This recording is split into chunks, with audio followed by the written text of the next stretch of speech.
Happy Friday, everybody. Ben and Woods, 97.3 The Fan. Let's get our heads right on a Friday. Great to be here with you. It has been a long week, for me at least. Padres won a bunch of games. I mean, it's been a great week for the Pods, but it's just been a long-ass week. Ready to get it going today on a Friday. We got 4 hours left for you. I'm Woodsy. That's Paul Reindl, the executive producer. Good morning, Paulie. Good morning. Benjamin Higgins, your friendly neighborhood sports anchor, master debater himself. Good morning to you, sir. Good morning. Last show of the first half of 2024. Last show, hold on, let it sink in. Last show of the first half of 2024. We are at we're halfway home? Correct. June is the 6th month, and then this is our last show in June because today is Friday, June 28th, which makes Monday, when we're back, July 1st, the beginning of the second half of 2024. Never even thought about it that way. Have you started your Christmas shopping yet? No. I have you guys started your birthday shopping for me. A few more shopping days. More of a last-minute guy. You're going to give me some Ben and Woods golf balls from our golf tournament. I'll take them. I like them. They're great balls. Venmo you $49. I don't have any extra ones. I wish I did. Oh, you don't? No. Oh. Sucks to suck. I got Imagine not grabbing a couple. Imagine not grabbing a couple boxes. I was stuck at the glory hole all day while you were sitting there with all the golf balls, apparently. Now, when you were interning for Hacksaw, is that a line that you thought that you would deliver on the radio one day? I was stuck at the glory hole all day long. and I could not. I never had a chance. All day long. I never had a chance to get away. Well, I said I was stuck at the glory hole all day. I couldn't leave. The workplace regulations surrounding the glory hole are surprisingly strict. Oh, massively strict. You don't get breaks. You think, every 2 hours you get like a 15-minute break or something. And I did not get a 15-minute break at all. You must have been exhausted. I don't know that anybody's ever worked a glory hole for 10 hours straight? Really? I mean, you are a marvel, my friend. Sweet Ben is like, I just wanted to talk NBA, and the next thing you know, I'm working at a glory hole for a golf tournament on a Wednesday, and it's the end of the world over here. Well, listen, how about I bring you some balls, because we do have some left over. Then it feels like my birthday. Yeah. My birthday's not until November, so... Oh. But now I have to actually get you a present unless I give those back to you. Well, I didn't get I could you. do. I forgot your birthday. So if you want to forget my birthday this year. That would be the best birthday present you could ever give me, is allowing me to forget your birthday. So then that would mean, since I forgot your birthday, I think I did. Did we end up getting him something for his birthday or no? I feel like we did. Because we both forgot. I think you did after the fact. Yeah. So if I let you forget my birthday, then I don't have to get you anything for your birthday in November? Correct. But I will make that deal right now. But I already have huge ideas for your birthday in November since I forgot it last year. Yeah. I know. Like, my wife's like that. They're like thinking all year of like present ideas that they can give to someone months and months from now. My brain does not work that way. I start trying to think of gift ideas and my brain melts. It just never. I just sit there and I think and I go, "That's dumb. That's dumb. I wouldn't want that." The chat reminds us that we gave him cash on the air. like I think I gave him a 20. I gave like $40. We hugged him. Oh, that was such an awful day for me and Paulie. It really was, and I think if you've listened to morning radio long enough, you'd probably have heard stuff on other stations where you went, "Come on, that didn't happen. That didn't happen. You guys are embellishing a story." On the eyes of my children, we forgot. I had no earthly idea that it was Ben Higgins' birthday that November. And I will never forget when he looked at me and said, I've got something in the next segment. Teasing, yeah. His tease. He goes, "I've got something in the next segment." I said, "Oh, good." Because I've been waiting 2.5 hours. 2.5 hours. And he said, it's a little uncomfortable. And I'm really not sure how to address it. And I'm like, what is this? I don't know mine. what he said in particular that like triggered something in my brain, but we went to break, played Kelly Danick's traffic report, and then Ben had a live read. And it was during the live read that I looked up and I go, what's his birthday? Because I did know it was around November. Yeah. And I saw that it was that day, and I called you over. Yeah, my heart. Ben's talking on the air, talking about farmer's dog, and I'm like, "Is it his birthday?" And we just both went, "Oh my effing!" I'm telling you, man. I'm telling you. Well, mine's coming up. It's July 19th, so you better not forget. And I guess I can't really let you off the hook because of what I have planned for you. I'll tell you right now, Adam's not going to like it.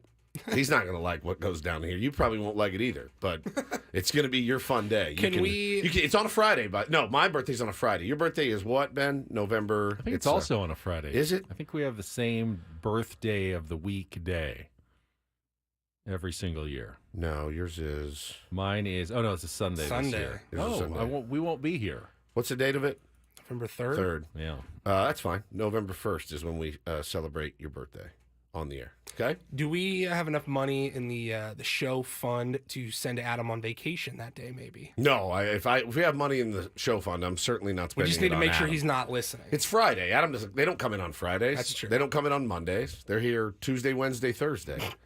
It's quite a life they lead, upper management here at Odyssey. It's really, really something. But no. So, yeah, mine's on July 19th, Ben, for you to remember. And, yeah, it was fun. It's going to be a fun one.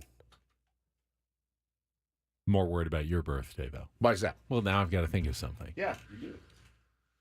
And my mind is completely blank, as it usually is when it comes to gift ideas. You get panicked. Trying to think of Ben, things the I best want. gift idea for anybody in this room is always something we can use on the air for content or anything like that. Like a gift card. No, that doesn't do anything for anybody. Nothing for the audience. Nothing. Lowe's Home Improvement gift card. You always like to fix up your house. You know me. Constantly hauling lumber and whatnot, and getting new saws and stuff, drills. I love drills. The more home improvement gear I can get, the better, I'd say. It will add to my stack of home improvement gear that's in my garage that has barely been opened. Hannah gives me home improvement stuff like most Christmases. Like, a screwdriver set. Fantastic. I'll maybe use it once. Maybe. And the things that I use it for are like, the kid's got one of those toys that have screws in the back that I have to open. And that's really it. I don't put anything together. I don't take anything apart. But yeah, so it's going to be a really fun show today. We have a really, really good show planned. Going to be an interesting show to be sure. I guess I'll just ask the question. Did you guys watch the debates last night? I mean, we aired them on Channel 10, yeah, so as most news stations did. So it was on in the newsroom as I was working last night. I can't say that I really paid much attention. The only thing I wanted to say about it was that I watched it for 5 minutes, and then I put on Silence of the Lambs, and it was on, and it just started, and I was more. And you found your candidate. I was more comforted. I was more comforted by Silence of the Lambs than I was the debate. And, of course, I followed along on Twitter. Now, again, the debates, that's what Twitter was made for. I laughed my ass off. You laugh to keep from crying, but I laughed my ass off at some of the stuff I saw on Twitter last night. I mean, people came to play last night, and it was funny as hell. I watched maybe 30 minutes. My wife was like, I want no part of this, so I was watching on my headphones, and I did come back, and I go, Megan, if you watch it as a comedy show... If you watch it as Saturday Night Live, it's one of the best things you'll ever see. It's outstanding comedy. It really was. It was concerning, to say the least. Well, I feel like I should just suck it up and just do it. What? Be president. I agree. I couldn't agree more. I mean, I've been saying this for 6 years. I don't want to, but I feel like I'll do a good job. So if everyone agrees, why don't we just skip the election? I'll serve the next 4 years. Still going to do this show. I'll bring the equipment with me to the White House. Okay. So from the Oval Office. So I'll just set out 9 to 1 Eastern every day. Can you imagine? Mr. President, we don't have time. Me time, no meetings, nothing. I'm doing the show from 9 to 1. The rest of the time, I'm used to staying up pretty late, and I'll just get the rest of the work done, and we'll just do it. Do you think? Now I know you have too many morals and scruples to be president, in my opinion, of this country. Do you have the killer instinct, or do you feel like you'd get pushed around by foreign powers? Because I do. I absolutely do. By the way, I feel like I would too. This isn't a shot at you. I feel like we'd be terrible combo in there. whatever you guys want to do is fine. I'm just trying to get out of this meeting. Can we please get out of this meeting? That's what I want. We have a round of golf we want to play today. We have access now to the greatest courses, and I'd like to go play there. I feel like the president of the United States, you guys love the round table once a week for an hour. That's all it is round tables. I think the that's whole thing. Your whole day is round tables. The worst thing ever. But there's no pizza, I'm pretty sure. There's no pizza. Nah, man, I did. Anthony says Colonel Budget running the country. I will definitely stick to the budget for sure. You would. No, I don't. I try not to let myself get too bogged down into it emotionally anymore because it really sucks my energy out. And I watched that last night, and I think sad was the way that I felt, and I just said, I'm done. And I put on Silence of the Lambs, and I go, ooh, I haven't seen this from the beginning in a long time. And it remains a fantastic, fascinating movie. Both my kids walked in when Clarice goes to meet, what's his name? Hannibal the Cannibal. When the first time. And they both were like looking at the screen. And when the camera pans up and he's just staring at you, they go, all right, see you later. And they just walked out of the room. They were scared to death. So, that's what I did instead. I watched that. And then I watched some of The Bear to calm me down. And it's an anxiety-ridden show, but it calmed me down. I wasn't in a good mind space to start it yesterday, season 3. Yeah. I said, you know what? I'm going to wait till the weekend and just binge that mother. I've gotten to the point where I'm now saving it because I don't want to watch it because if I watch it, then it'll be over. The Bear? And there won't be another season for like a year. So the longer I can wait before starting it, I can still look forward to it. Somebody wrote last night after the debate said, whew, watching Uncut Gems to relax after that. I don't know if you've seen that movie, Ben, but that's like the Adam Sandler. Yes, and it's movie, like somebody jammed speed in your vein. The whole movie, you're biting your nails, you're rocking back and forth. You're like, oh my God, this is terrible. So that's what we did. We got Major Garrett coming on at 6:35, and lest you think this is going to be it just worked out this way. I mean, really, we weren't. Hey, Major, come on after the debate. I don't want to talk debate with Major Garrett. I'm sure he's over talking about it too. I want to talk San Diego Padres midway point of the season with Major Garrett. Well, look, he works for CBS News. He works in Washington, D.C. It's an election year. Yesterday was the first presidential debate. And hopefully last of all time. Probably not. His schedule is about to get insane over the next, 4 months. Yep. So we said, you know what? Let's catch up with him now. I really didn't mean to do it after the debate. I think we're his outlet, though. We're his chance to get away from things as well. We haven't talked to him since opening day. Yeah, I think we usually do this right at the beginning of the season, middle of the season, and then kind of an end of the season sort of wrap up with Major. So this will be the middle of the season. Take the temperature of how he's feeling and how we're all feeling about the San Diego Padres. They're just past their halfway point of the season. They're currently 3 games above 500. They are currently in the second wild card spot after the St. Louis Cardinals lost yesterday, and on pace to finish with a winning record and about 85, 86 wins, which is what we said it was going to take to get to the playoffs at the end of the season. Now, of course, next week it'll feel completely different because we know how this works, but at the moment, they're right where we want them to be. Well, our hope is that next week won't feel completely different. That would be the hope. That's the hope, And so far, those hopes have been dashed constantly this season. Yeah, there's no question. Well, listen, going to be a fun one today. Ben will set the menu for us next. Thank you guys for being here. We love you very much. We don't care what side of the road politically that you're on. I really don't. Just love each other. I think we're all on the sad side of the road. Be friendly with each other. We can finally agree on something in this country. No, it's just that was horrible last night. That was terrible. It was terrible. It really was bad. Megan was like, "Why are you putting yourself through that?" I'm like, "Well, one of these guys is going to rule the world next year, so I guess I might as well tune in." But like I said, Silence of the Lambs, more comforting. It's more that. Oh wait, she great big fat person? That was more comforting to me. The thought of a woman thrown down into a hole so that he could take her skin off. I was like, now that's what I'm talking about tonight. It's nice, easy viewing. Nice, easy viewing. All right, let's check traffic. Hopefully, it won't be anywhere near as bad as yesterday's traffic, and we will get going here on a Friday. Rimmel?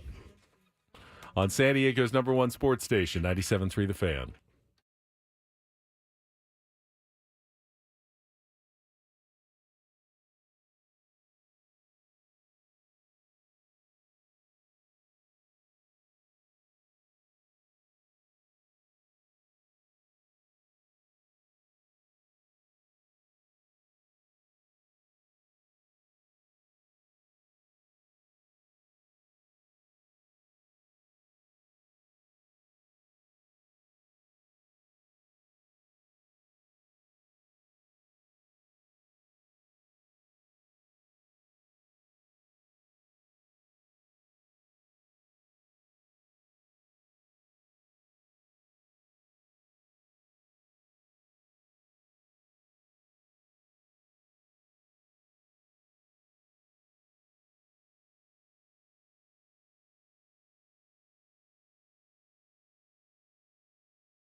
It's also an election year for us. Have you forgotten?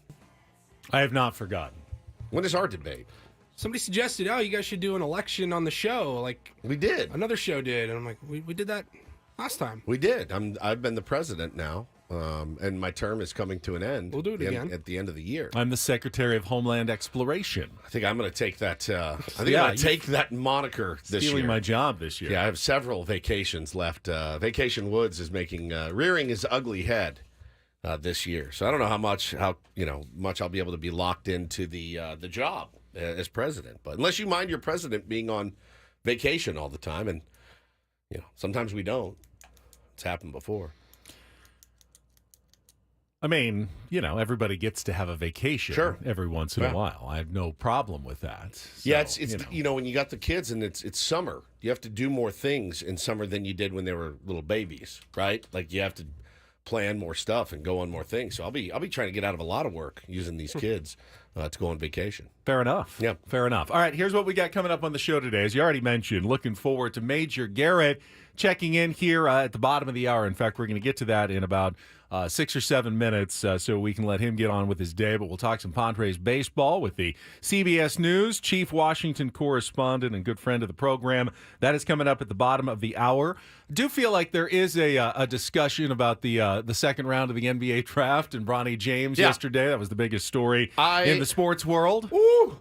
Some of the pearl clutching I saw yesterday about the 55th pick in the draft was unbelievable. Unbelievable. Clutching of the pearls from guys like Bomani Jones. Oh, my God, Bomani Jones went nuts. Really? Yeah, on Twitter yesterday. Went nuts.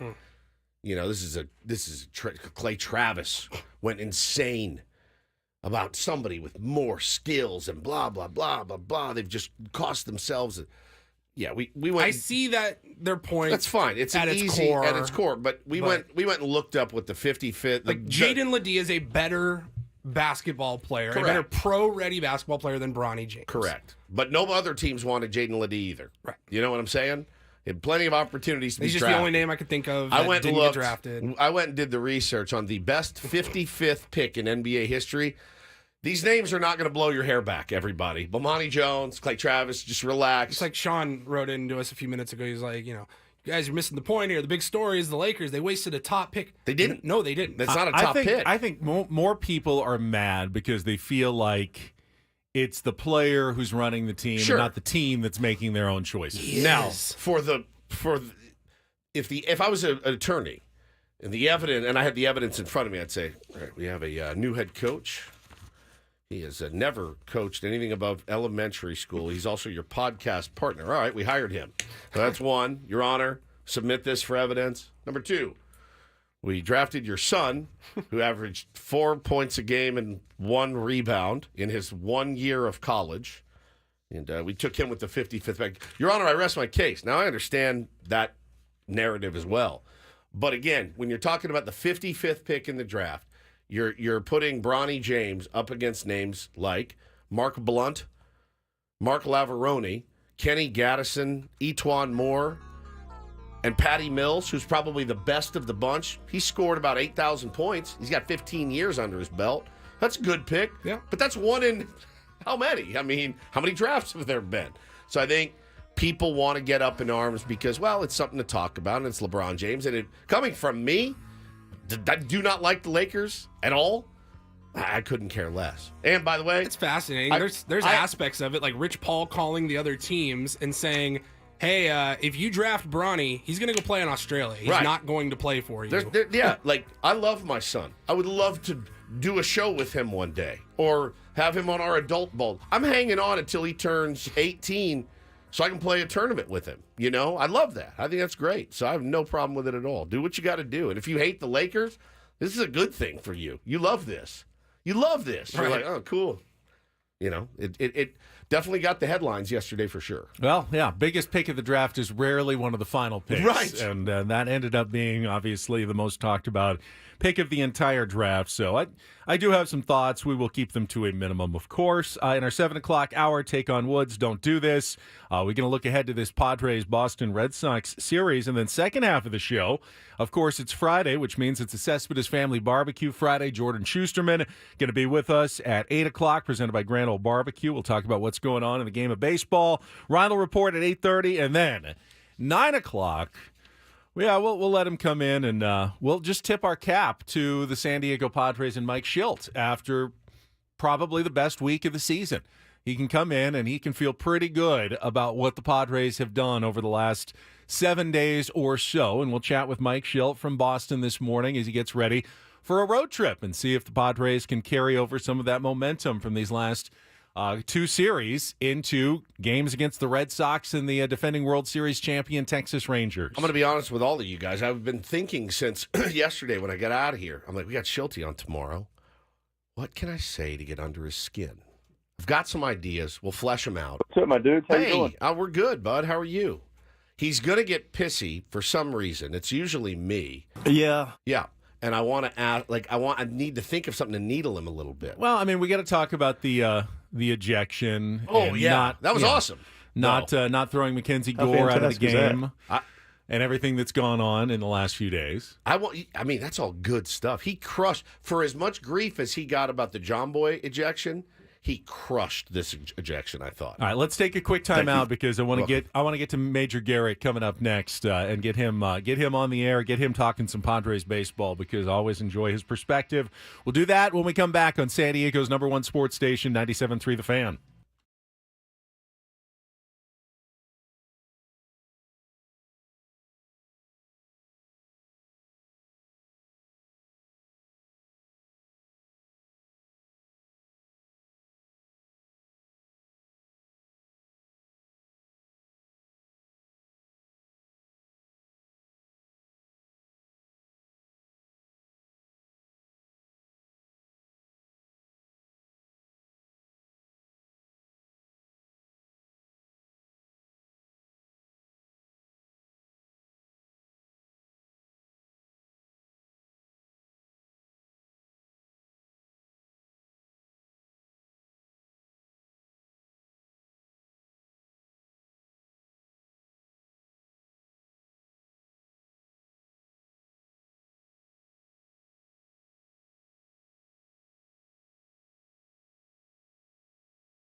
97.3 The Fan. I don't know where Benjamin is. He's maybe on the toilet or something. I have no idea. But let's get traffic, and then we'll get right to... What is happening? I have no idea. We'll get right to our pal Major Garrett, CBS News Chief White House Correspondent, next on 97.3 The Fan. From the 97.3 The Fan Traffic Center, here's Kelly Danick. Traffic is sponsored by Viejas Casino and Resort. Good morning. Off to a pretty quiet start. We've got one problem, however. This is a motorcycle accident westbound 905 on La Media Road off-ramp. This was touched off by an orange cone that someone left in the roadway. Apparently, this motorcyclist hit that. So several cars pulled over to assist that rider, and a tow truck is going to be needed there. That's La Media Road off-ramp, westbound 905. Else around the county, it's looking nice and quiet.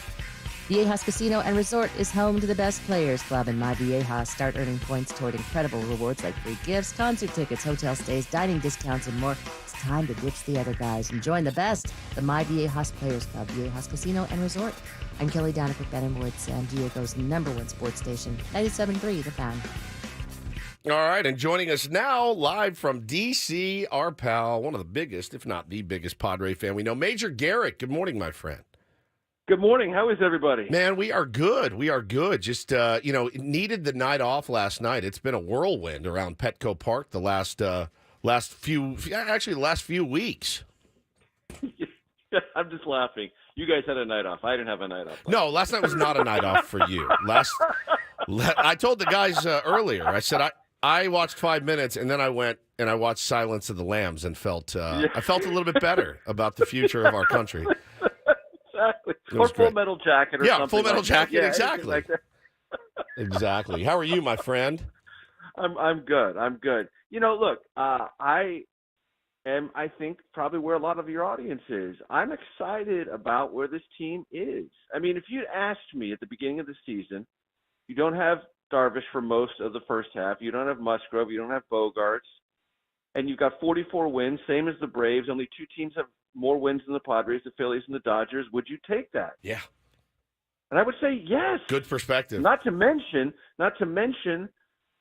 dramatically better performance with runners in scoring position, dramatically better performance in close games, dramatically better performance in extra inning games, leading the major leagues in bunt base hits.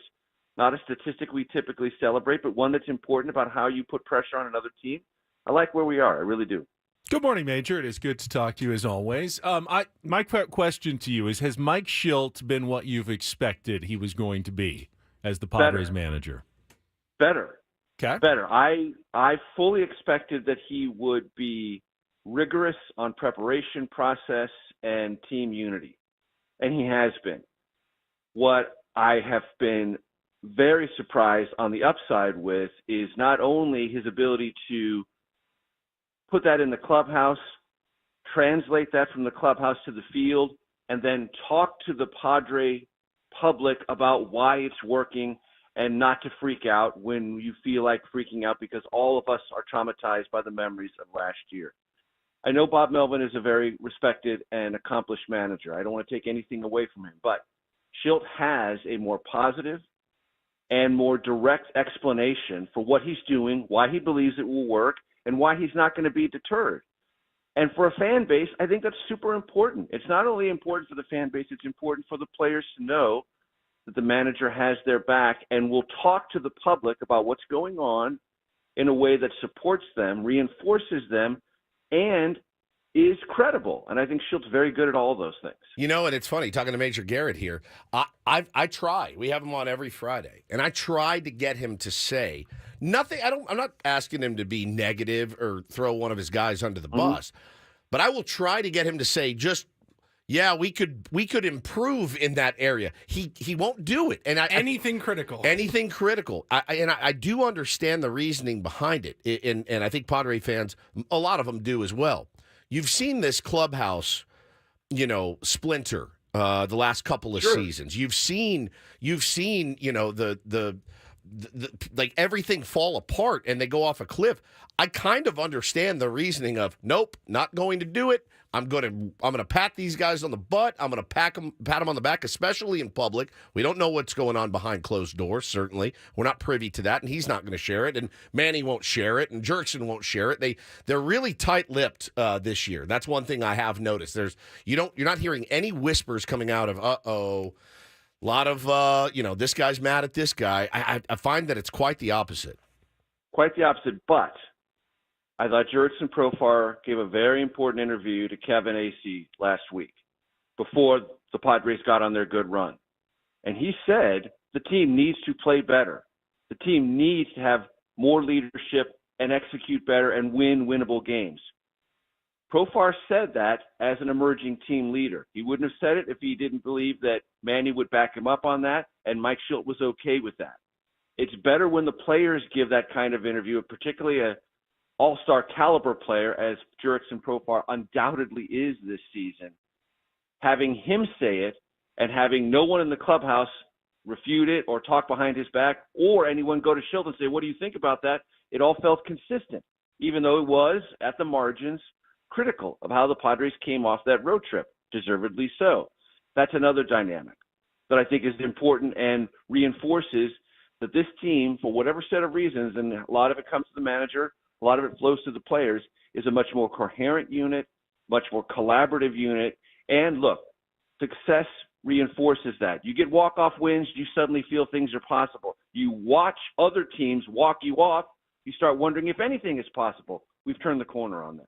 Major, we also all tended to agree that Manny had a big leadership moment when he stepped in with Jurickson, behind home plate with Keibert Ruiz. And I don't know if there's any talk of the other side of this. People are curious, in Washington, D.C., you've got a bunch of things going on probably other than listening to sports talk radio or commentary on what happened this week. But it felt like a perhaps at least a defining moment for this clubhouse and for Manny Machado in particular as well. What happened against the Washington Nationals earlier this week? So Nats fans, and I sort of dip in and out of that world. I'm a nominal Nats fan because my kids grew up here in D.C. and I freed them. I said, you have a hometown team. It's a great thing in life is to be able to root for your hometown baseball team. I'm raising you as Padre fans. I'm now releasing you. We didn't have a ceremony, but I kind of communicated that to them, So I dip in and out of the Nats. Nats fans are not big on Keibert Ruiz. They don't think he's a strong defensive catcher. Offensively, he's kind of a wash.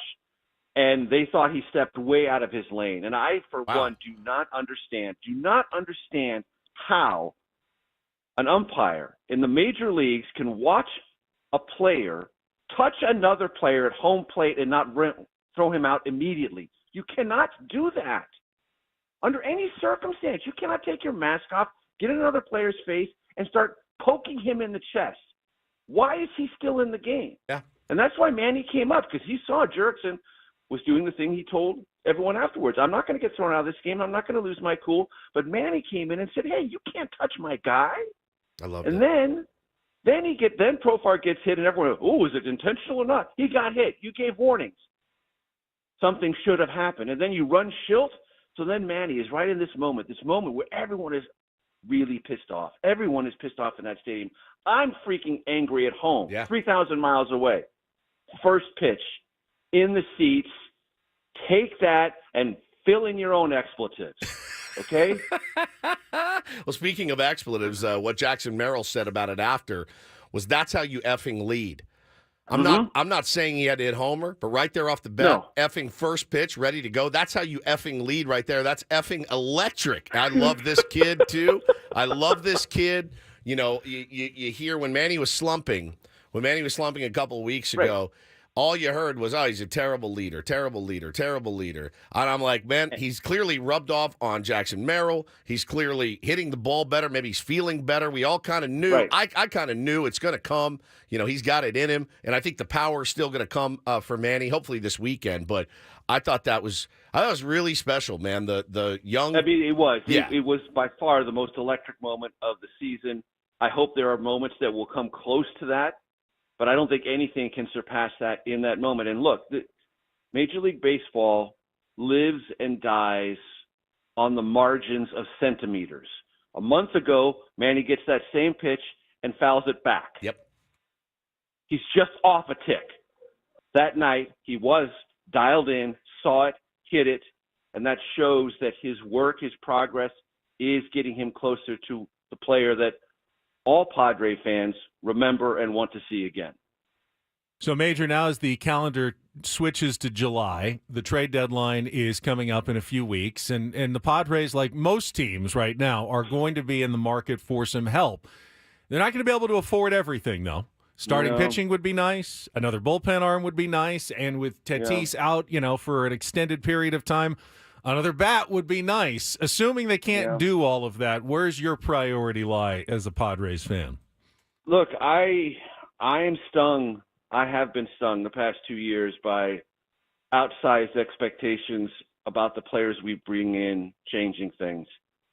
And we have to look at Jackson Merrill and take pride in our player development. He's ours. We developed him. He's a star, already a star. Remember that. Not only is he a star, he's cheap, okay? We developed him himself. That's what you get. You don't have to give anything up. You have to pay huge free market ransom for a player like that. I don't want to say stand pat because that's not what A.J. Preller is going to do, but I don't want any of our remaining top prospects traded. I just don't. I want them to stay in the pipeline. I want them to believe in their process of player development and harvest them as we did Jackson Merrill. Watching C.J. Abrams reminded me of what a great player he is, how much this roster would be different. And let's be honest, when Bogaerts and Tatis and Musgrove and Darvish come back, as we all hope they will, that'll be like making a trade. Yeah, we hope. I mean, I feel like I've delivered that line to our audience many times as well over the last couple of years. And they bought on the margins last year. That didn't work out. I thought Scott Barlow was fine. But if you could find a way to grab another Scott Barlow, somebody like that can shore up, the back end-ish of your bullpen, I think that's okay. But when it comes to Salas and DeVries and the huge splashy move, I'm with you. I watched Leo Dallas the other day hit his first home run. We talked about it off the air. Pitch up in the zone. Dude, he hammered this thing and then had the emotion, looked at the dugout. I was like, oh, that kid is 17 years old, 18 years old. I've watched Ethan Salas in person, and I thought to myself, no. We need to be patient with these guys. But honestly, after those two, I'm like, all right, we can continue to make moves as long as people. But everyone's going to ask for those two. I know. Everyone's going to ask for those two. I know. And we just got to say, no, it's not happening. Yeah, stand pat. I agree. Yeah. I agree with you 100%. Major, really appreciate it. I know you've got a very busy schedule with everything that's going on, but I can tell that our listeners were extremely, extremely enthusiastic to hear from you this morning and appreciate your perspective. As always, it's a great one, and thank you so much for your time. I'm always here for you guys. Thank you, brother. Love you, man. Talk to you soon. Bye-bye. Great stuff with Major Garrett, as always, and really optimistic. A really positive outlook on where the Padres are at the halfway point of the season. Yeah. Sure. I think when he says, you get a better record than every team but the Phillies, Braves, Dodgers, and Brewers, wouldn't we have all exactly signed up for that at the midway point of the season? Yes. I think that's 100% true. You're also talking about a down Braves team, but that's okay. There's nothing you can do. You handled business against those guys. I think the counter is, of course. And the Brewers. In 1 week, will they still have that record? Correct. Because they fluctuated. They've had that record, and then they've been behind a few other teams that they probably shouldn't be behind, given their talent level where they are. Can they hold on to where they are? The positive momentum, what they have done this last week, can they finally just go through a stretch where you don't have to play like you've played the last 7 days all season long? No team is going to do that. Can you avoid giving it back, though? The 5-in-a-row losing streak, the 6 out of 7 to drop you back 3 games under 500. Can you just play over the next 10 games? 5-5 or 6-4 is fine. You don't have to go 9-1. You had a really nice stretch here. Just don't give it back as you go forward. Just give us some standard ball for a while. It's a road trip. No one expects you to go 5-1, 6-0 to Boston and Texas. Try not 1-5 though. Please, just please here. Don't swing the pendulum back the other way. You're begging at this point. Yeah, a little bit. There's a little bit of begging to it. I'm not. It's the old. What's the parent? I'm not asking for that much here. I'm just asking for something very reasonable, and that is, don't swing all the way back the other way this time, and just swing back to the middle. The pendulum just goes back right to the middle, not not all the way. You don't have to fall back to 500 every time you get above. Right. Let's just hold on to some of these hard-gotten gains over the last 7 days. Yeah, man, and it's, obviously it's easier said than done, and you're going up against a Boston team they're hungry as well, and I think they're probably overachieving a little bit this season. They're going to want to take it to you, and they've got good pitching, so it's going to be an interesting series, one that I absolutely hope we go into Fenway and take 2 out of 3. I think we're capable of it. I've not played well on the road recently, but we have played well on the road this season, and we've beaten good teams consistently. We really have. And so, I like our chances as much as I always have, which is to say they absolutely can have a really successful road trip. It does worry me that the starting pitching depth can always unravel a season. No question. And the price tag for starting pitching is going to be high. It's going to be a top prospect, the kind of guy that Major Garrett doesn't want to give away at this point. So maybe you don't, and you just continue to roll the dice that Yu Darvish will come back, hopefully within the next couple of weeks. We don't know if that's true or not. Hopefully Joe Musgrove will come back at some point in the next month and a half or 2. We don't know that that's true. I do remember what happened in 2021. Nothing can unravel a decent season faster than all of a sudden realizing we only have 2 quality starting pitchers, and the rest of the time we are just throwing someone out on the mound and hoping the rest of the week. We saw what happened in 2021 when they did that.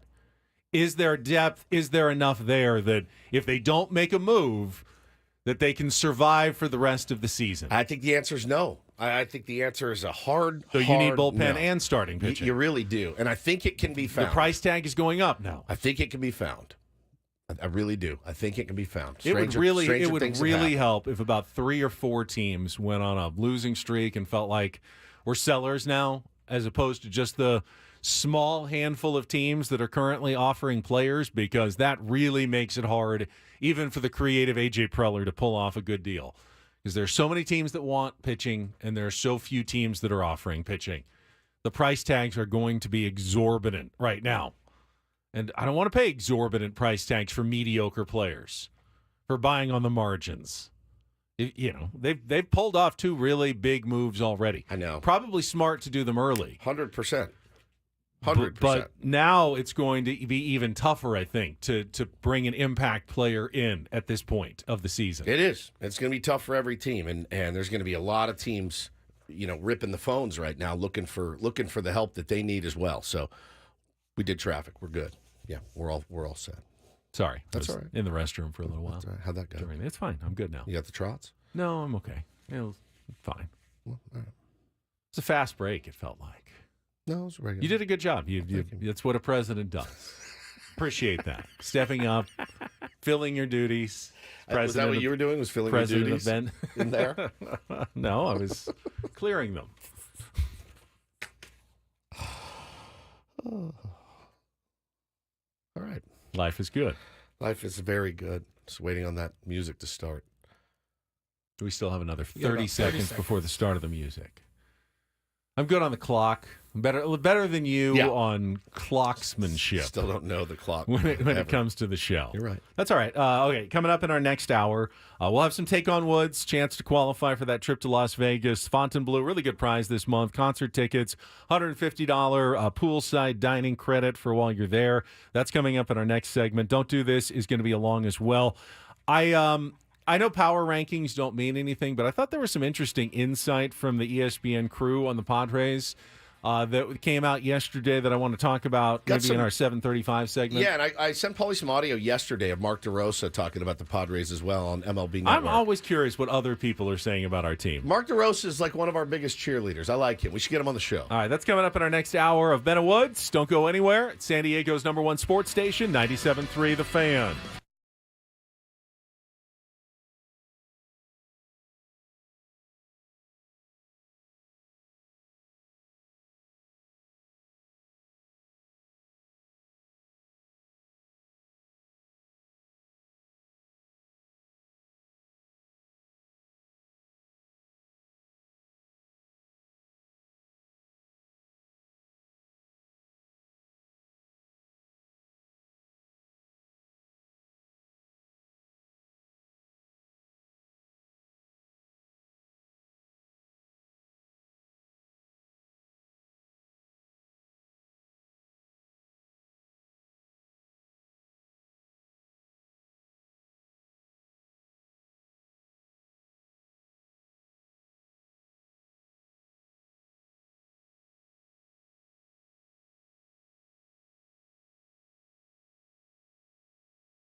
feel like every hot take on LeBron James that could ever be uttered was uttered yesterday. Yeah, Good, bad. I saw people just soiling themselves And about they're this not yesterday. and they're not wrong. I think everybody had fairly measured opinions about it, but you heard the term Nepo baby thrown out 100%. a lot, and I don't know that you can deny that, right? Is that would you'd be foolish to say Yes. this is not nepotism?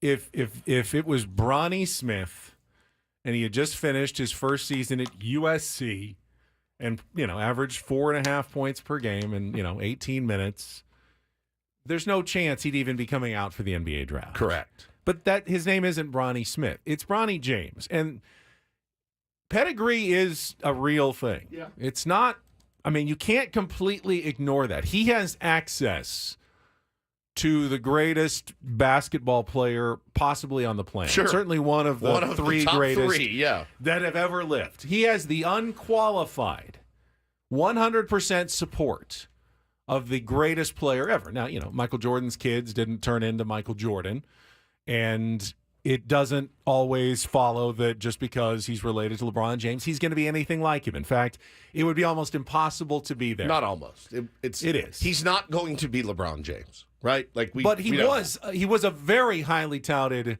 high school prospect with top 20 I think, with some really good possibilities ahead of him. Has he reached them? Of course not. He's still probably multiple years away from even coming close to that, especially after the cardiac arrest, setback that he had to go through. When it comes to the, players running the team aspect of it, that is also 100% true. Not every player, in fact, almost no players in the league would have the cachet or the authority to even engineer this to happen. They wouldn't even have the temerity to ask for it. Yeah, my son, hey, my son's in college as well. We should draft him. Well, did he have a good season? Well, he's coming off the bench for a sub 500 team and it didn't make the NCAA tournament. The obvious answer, of course, is going to be no. We're not going to use even a second round draft pick on someone like that. Yeah. However, it's also assumed that I think when people are going, you shouldn't let LeBron make these decisions. LeBron is not only a great basketball player, he's also very savvy and smart about the game of basketball. There's no reason to think that LeBron doesn't know as much or more than Rob Pelinka or Jeannie Buss or anyone. There's no magic in it. There's no magic in knowing what's the best for the team. In fact, he probably does. And is it selfish? Doesn't he have is the it trump card self-serving? on Rob Pelinka anytime if they ever get into a debate and he goes, "Oh, really, Rob? How many NBA Finals have you played in?" Right. And if I'm Jeannie Buss, I'm the owner of the Lakers. I feel like you could do worse than just listen to what LeBron James wants and say, you know what? That's how I'm going to run my organization. I'm going to give full faith to my superstar who's brought me a title, who has been a great ambassador for my organization. I want him to be a Laker for life, the rest of his career. And then after his career, I want him to represent my colors. And if having his son on the team is a way to ensure that for a good chunk of time to the future, it's probably well worth the 55th overall pick in the draft just to make that statement to LeBron James that you are the most important person in our franchise right now and will be going forward. I'm okay with that. I'm going to need Adam Klug to put Bo and Taylor on the payroll here, ASAP, just so you know. It's coming. The ask is coming. Michael, if you're listening, going to have some different demands at the next contract negotiation. 97 tweet a fan. Who's this? 97 tweet. I see the Laker haters in the chat. I hope this ruins the lame curse. Well, the lame curse. Not heard that. There's not much to ruin right now. No. They are in a transition period that's going to be painful, just like it was when Showtime ended, just like it was when, the Shaq, Kobe, Pau Gasol era ended for a while. There's going to be a painful transition coming up. Right. I would rather have LeBron James on my side during that painful transition than, perhaps making an enemy of him or driving him to a different organization. That's my 2 cents as it. Admittedly, Lakers fan and, Lakers part of the Lakers family growing up. My 2 cents on that is I'm okay with how this played out. I really am. Yeah. Do I think that LeBron and Bronny James are going to win a title here? No, of course not. You would have been pissed if the Lakers traded up to 5 and drafted him early in the first round or something. It actually worked out perfect for him. 55th pick in the draft. That is a nothing. Pretty happy with who they got in the first round. Guy who fell from the lottery to them. Who they was can it? help. Dalton Connect, the SEC Player of the Year from Tennessee. Nice. It'll be a bigger story when he's actually on their opening day roster because there will be a better NBA-ready player in their system. Yeah, I mean, and somebody made the point yesterday. So will LeBron be okay if he's not on the opening day roster and he's playing in the G League? I don't really think LeBron has a choice, and I think that would help kind of calm things down a little bit if, in fact, he's not ready to contribute. You say, we're going to go play in the G Leagues for a while. And I think LeBron, honestly, probably would be okay with that. 100%. He's not coming back to play the opening week and then retire just because he wanted to play with Bronny for one game. Like, yeah, he's in it for the long if he's haul. insisting that Bronny needs to be in the starting lineup from day one so they can play together, then we do have a problem. Yeah. All right. This is way too much basketball talk. Jeez, way too much basketball talk. All right, we need a contestant for Take on Woods. Join us right now, 833-288-0973, 833-288-0973. One of those days when the Padres don't have a game, it does draw your attention to some different things that you wouldn't necessarily pay attention to. Watch some of the soccer game yesterday, USA against Panama. Oh, man. All right, so I need you to explain to me, what is this tournament? So the Copa America is basically like the championship of North America and South America. It's for the non-World Cup even years. So the World Cup is every 4 years like the Olympics, and then in the middle year between, they do the Euro, which is going on right now, and they're doing the Copa America, which is like our version of the Euro. Okay, it's a country, like an international, represent your country, just like it's basically the World Cup teams, but instead of playing against the world, you're just playing against your region to crown kind of an interim champion in between World Cups. But it's a pretty big deal in soccer. It's your biggest tournament you're going to have between World Cups for international play. But this result doesn't affect anything in the World Cup or for the Olympics or anything like that, right? It's its own tournament. Just its own tourney. Okay. Cool. But I mean, this is what you've been preparing for the last 2 years essentially for. The next 2 years will be for preparing for the next World Cup. But the last 2 years, ever since you got eliminated from the World Cup, you're like, okay, we're retooling team, whatever, with the eye on the next Copa America in a couple of years. So this is big. Okay. And if they don't advance out of group play, which if they lose on Monday to Uruguay, who's the best team in their pool, so they very well could lose, it's going to go down as a pretty epic failure. Another one. You should definitely be getting out of at least the group round into the knockout stage. So this will be considered a failure. A lot of people are excited about that. They'll feel like maybe you can change coaches before it's too late. Still think Greg Berhalter is not the right guy for this team. Like that guy. I see many tweets about Greg Berhalter. And I did see the red card that was given out yesterday, and Berhalter was not pleased about that. Talking about a silly mistake. Man, Tim Weah, especially early in the match. And when we flipped it on, it said, playing with 10 or man down or whatever. And I said, oh my God, how do you get a red card there? And then the collision, the 50-50 ball, Ben, between one of their guys and our goalkeeper. That looked like a free safety hitting a guy. The thing is, it's you have to know when you're playing Panama, international soccer people will say they're a pretty dirty team. Yeah. And that's part of their strategy. They know, hey, we're Panama. We're not exactly the elite of the elite when it comes to world soccer. So how are we we're going to get under the skin. I mean, Panama had like 6 times more fouls than the United States. They're going to play rough. They're going to play dirty, and they're going to try to get in your head and get you to make a mistake. They did. That perhaps they can take advantage of, and it played out perfectly. Their strategy played out perfectly against the United States. You can't let an inferior team dictate and get in your head and make you play the wrong way. Yeah, and that seems like what happened in that game. That's such a gnarly thing, by the way. Like, imagine if you argued with like Bryce Harper goes out and chews out an umpire, and they're like, boom, red card. You're out. 8 on 9. 8 on 9. You have to slide somebody over, like in adult league, when only 8 guys show up. You're like, we'll go 2 outfielders. I need you to slide from short to second on this lefty. Like, Now that makes baseball interesting. That would be so funny. You get 2 players ejected. Okay, we're now 7 on 9 we have 7 the guys rest of the game. 1 outfielder out there, like, you'd probably see a lot. 3 infielders, 2 outfielders. How are we going to do this the rest of the game? You'd see a lot fewer bench clearing brawls. You'd see a lot fewer jawing at the umpires too. If you knew that I could get red carded and I'm out and we can't replace me. Auto out in the lineup. Holy smokes. We still need a contestant for Take on Woods. Got to be someone out there who wants to try to qualify for that fantastic trip to Las Vegas. 833-288-0973. Please call right now, 833-288-0973.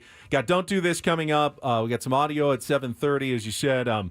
Mark DeRosa on MLB Network talking about the San Diego Padres. We'll get to the pitching matchups for this upcoming series as well. And then it's a Friar Friday, which means at 9 o'clock, Mike Shildt will join us from Boston, Massachusetts, as the Padres get ready to take on the Red Sox. Did you tell me that Jesse Agler has never called a game at Fenway Park before? I didn't hear him say that. Yeah, Jesse Agler told us yesterday in his newsletter that this will be his first time broadcasting at Fenway Park, which for a broadcaster, I mean, it's like one of the meccas, you know. You think about Wrigley Field, you think about Fenway Park, and getting to do that, and he's pretty fired up, man. And that'll be tonight. We can be able to watch him on Apple TV. We can remember, Ben, you told us yesterday how to do it. Go to the audio settings and switch it to the 97.3 Padres home radio feed, and it'll be synced up for you when you watch the game tonight on Apple TV. I'm so happy for him, man. He's been in this game a long time, and to never get a chance to go do that is pretty special. All right, got some people calling in for the game. Let's get to it. It is time to play Take on Woods.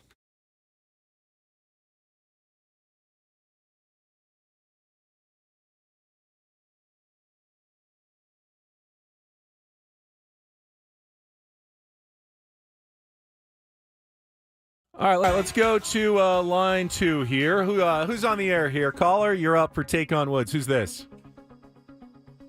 Hello, this is Thomas. Thomas! All right, you're in. Thank you for calling. Woods has left the studio.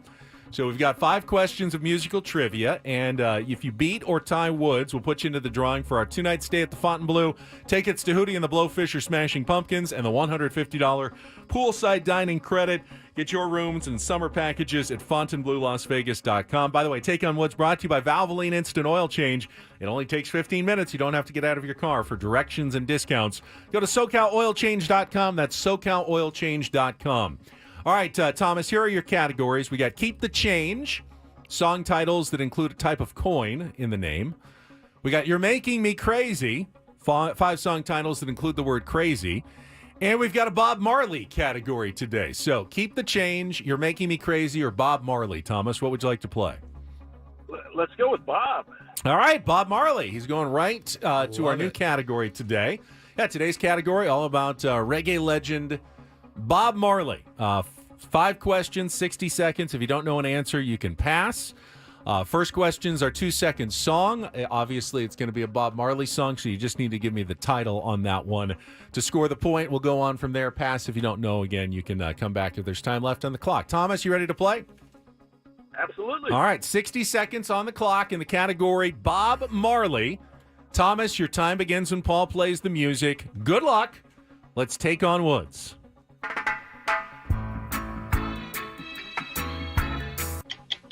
Don't worry.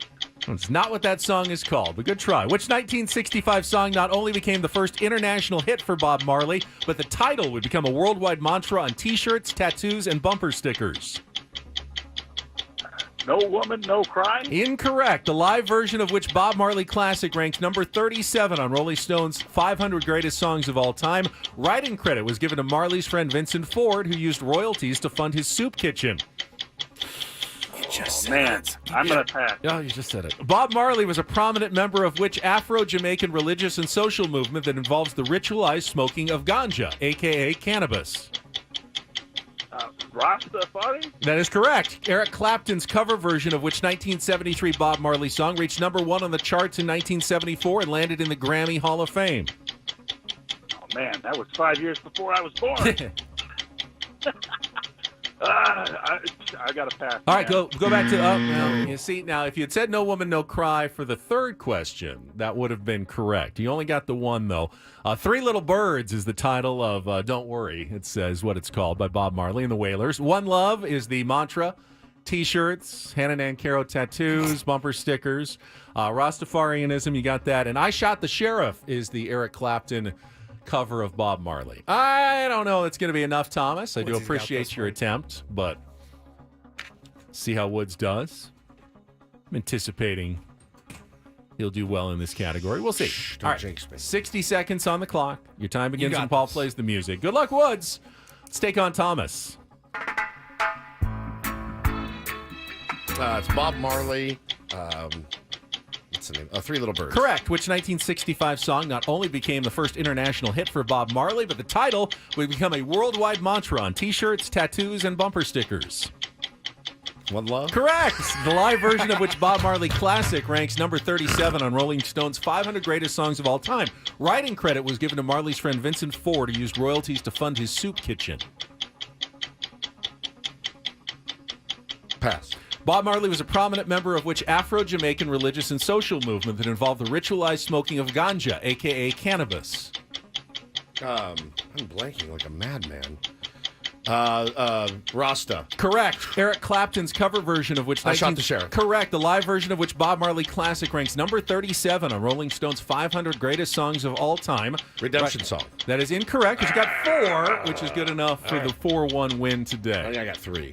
You got 3. You got 3. Yeah. He didn't get No Woman, No Cry. No That was Woman, the one. No What else Cry. didn't you get? I missed that Oh, one. you didn't get I Shot the Sheriff? I You got got the that Sheriff. one. You got Rasta. You got Three Little Birds. You got One Love. You got 4. Oh, I got 4. You got 4. 4. Yeah, No Woman, No Cry was the... Love that song. Was the middle one. But Bob Marley category goes to Woods today. Might get lucky tonight.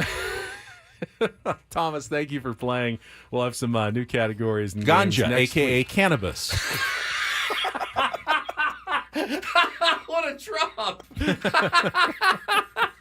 What a drop! Let me hear it again. That's so good. Ganja, a.k.a. cannabis. That's fantastic. There's something inaccurate about what I not said? at all. It's just... Big bomber class before busting on me head. For those people who weren't sure what ganja was, just wanted to be... A.K.A. cannabis. Ganja, a.k.a. cannabis. Also known as... Weed. Weed. Smoke. Pot. Grass. Lettuce. Like, Hippie lettuce. Hippie lettuce. I was gonna The just devil's cut lettuce. it with ganja, Ganja. but it's the AKA. Ganja, cannabis. a.k.a. cannabis. Sounds like Alex Trebek. Is what it's Ganja, a.k.a. I am cannabis. hosting a game show. I should sound like Alex Trebek in this God, scenario. that's one of my favorite drops of all time. Hannah Nancaro says, I trained him for this She category. did. Oh, God. That's a GD1. That is unbelievable. Ganja, a.k.a. cannabis. And that's a 1 seed. God, that kills me. What was the name of the category? Bob Marley. Oh, okay. Somebody said I thought you would do Jamaica Me Crazy or something like that. Bob Marley. Don't Do This is coming up next. Could the NFL be taken down by a group of class action lawyers? Did you see what NFL went down yesterday? Yeah. Big ruling against the NFL. We'll get to that and more coming up after a check of traffic. Ben Woods on 97.3 The Fan.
Don't Do This is brought to you by the Craft Taco in Sorrento Valley. Craft Taco has some of the best quality tacos in all of San Diego. Go to thecrafttaco.com. Take a look at their happy hour specials today.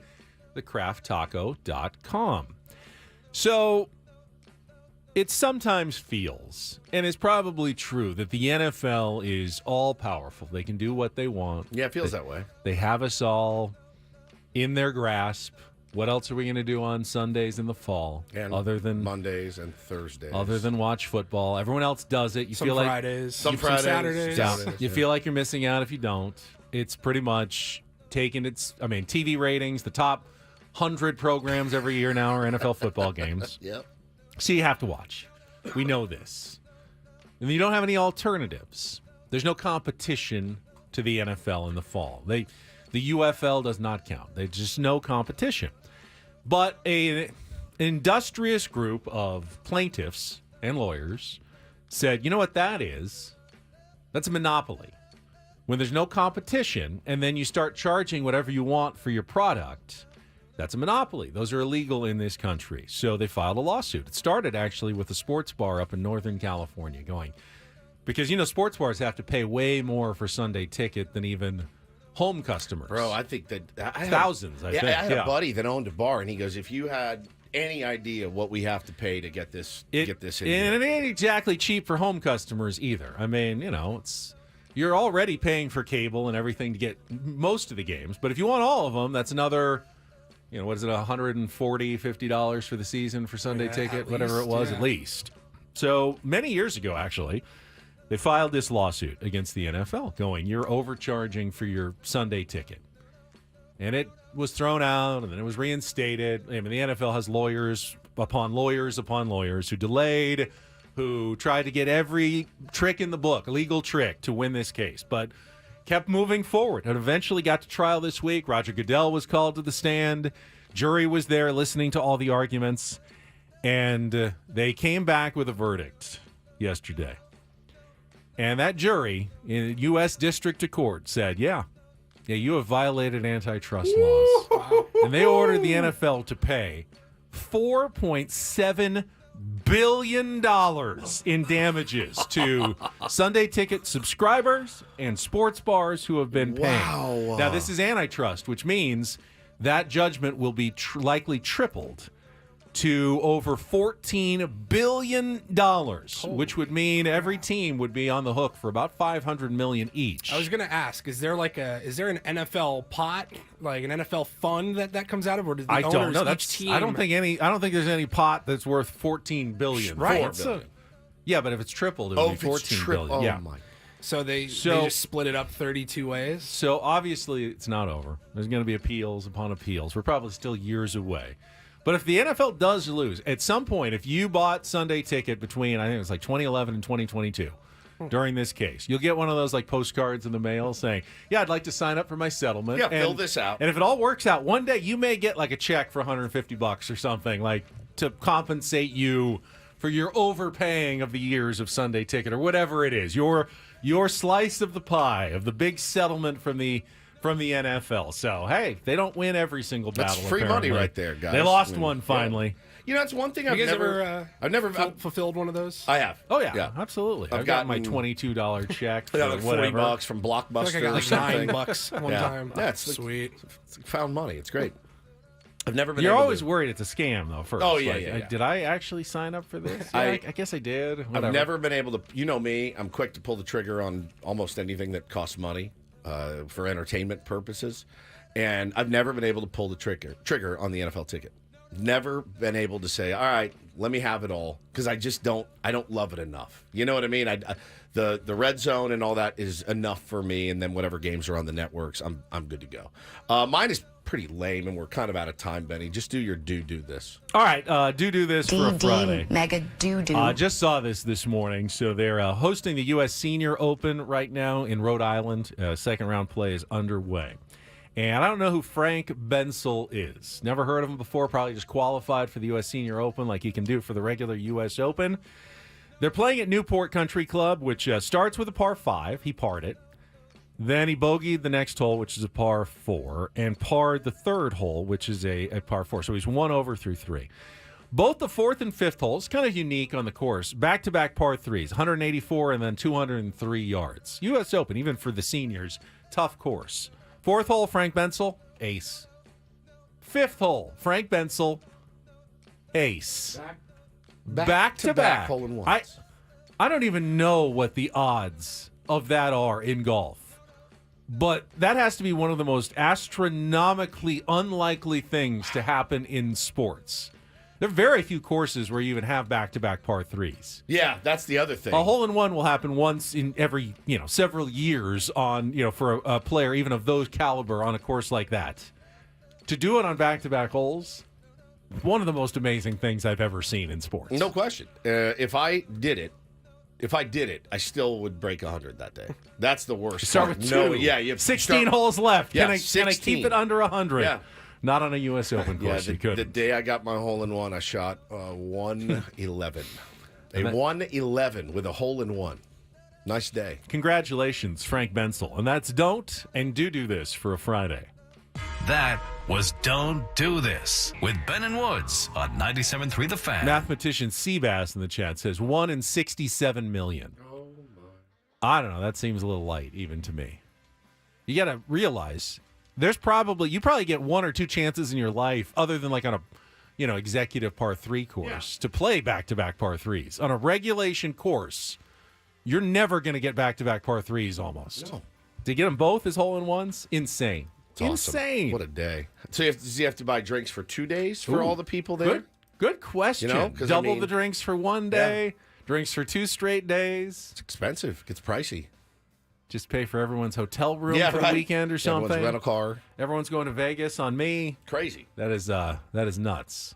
He then bogeyed the next hole. No. His hands were shaking, obviously. 1-1-5. So good. All right, we'll come back. The Padres are winning over. I don't know if they're winning over their own fan base or their local media yet. We're always going to be a little skeptical. National media, though, they seem to be jumping on board with the San Diego Padres again. Give you some of those comments when we return on San Diego's #1 sports station, 97.3 The Fan.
Padres aren't the only playoff contender going through some injury issues, obviously. Big one last night. Yeah, I don't know if you saw it, but the Phillies potentially lost 2 key players yesterday. They're crossing their fingers, holding their breath after Bryce Harper suffered what appeared to be a hamstring injury right at the end of a loss to the Miami Marlins. Last play of the game. Yeah, very end of the game. And then Kyle Schwarber also dealing with groin tightness. Groin tightness doesn't sound bad, but that's basically what kept Yu Darvish out for the last month plus.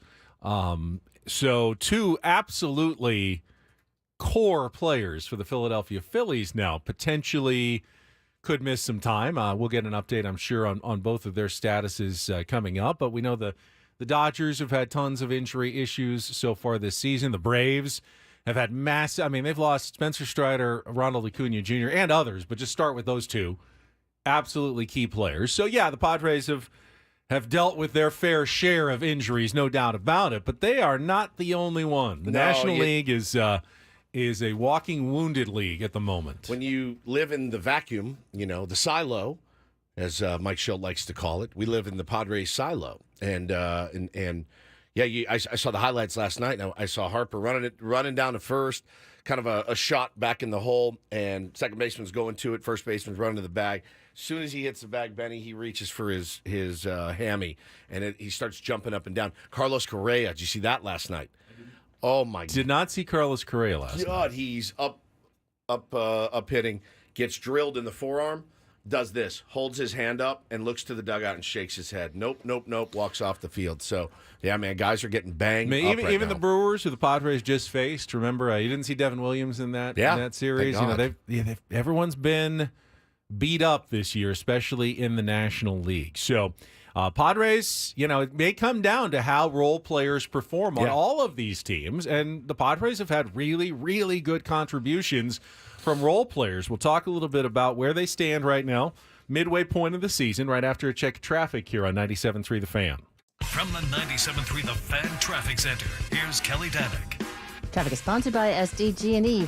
Well, after yesterday's nightmare ride on that South 5 coastline, guys, I think we deserve to have a nice quiet Friday. Not a whole lot going on here. We do have a stalled vehicle reported on westbound 52 past the 125. It's partially in the slow lane. In peak wildfire season, as a last resort, SDG&E may need to shut off power in specific areas for public safety. Learn more about public safety power shutoffs at sdge.com/PSPS. I'm Kelly Danick with Ben and Woods, San Diego's #1 sports station, 97.3 The Fan. So again, as I realize, power rankings are meaningless other than a little snapshot of how, some group of national media are feeling about certain teams at a certain moment. But yesterday, Padres were a season high number 12 in ESPN's new power rankings. Doesn't really matter, other than I do think it's sometimes interesting to see some of the comments, because guys like Buster Olney, who wrote the write-up on the Padres, do have access to at least talk to other people in the league about their impressions of a team. And here's what they wrote about the San Diego Padres yesterday. The National League mud bog of wildcard contenders is for now a messy race of 10 teams vying for 2 spots. You can make a reasonable case for each of the clubs, including the Nationals. But interestingly, many executives echo a similar sentiment as they assess what they see. The Padres should be the best team in this group of wild card wannabes. Quote, "There's just a talent there," one high-ranking official said of San Diego last week. "They've got starting rotation problems, but with the quality of their position players, they should win a spot." And then here's the statement that caught my eye. "Nobody can hit, but the Padres can hit." That's what another executive in baseball, when he looks at the Padres, goes, yeah, they got something there. We're all struggling to put runs on the board. We're all struggling to put the bat on the ball, get it in play. But not the Padres. They lead the league in batting average. They're hitting line drives. They're striking out very little. Yeah. And for whatever, is it turning into a massive number of wins? Of course not. No. They're barely above 500. But it's something that has the envy of at least some people out there when they look, I wish my lineup did more of what the San Diego Padres lineup has been doing this season. Got to keep that rolling, man. Got to keep that rolling. That slug that you're experiencing now, guys hitting homers, and you're going to be. I don't know how how the Texas Rangers ballpark plays at all. Like, I don't know if it's deemed a pitcher's park, hitter's park.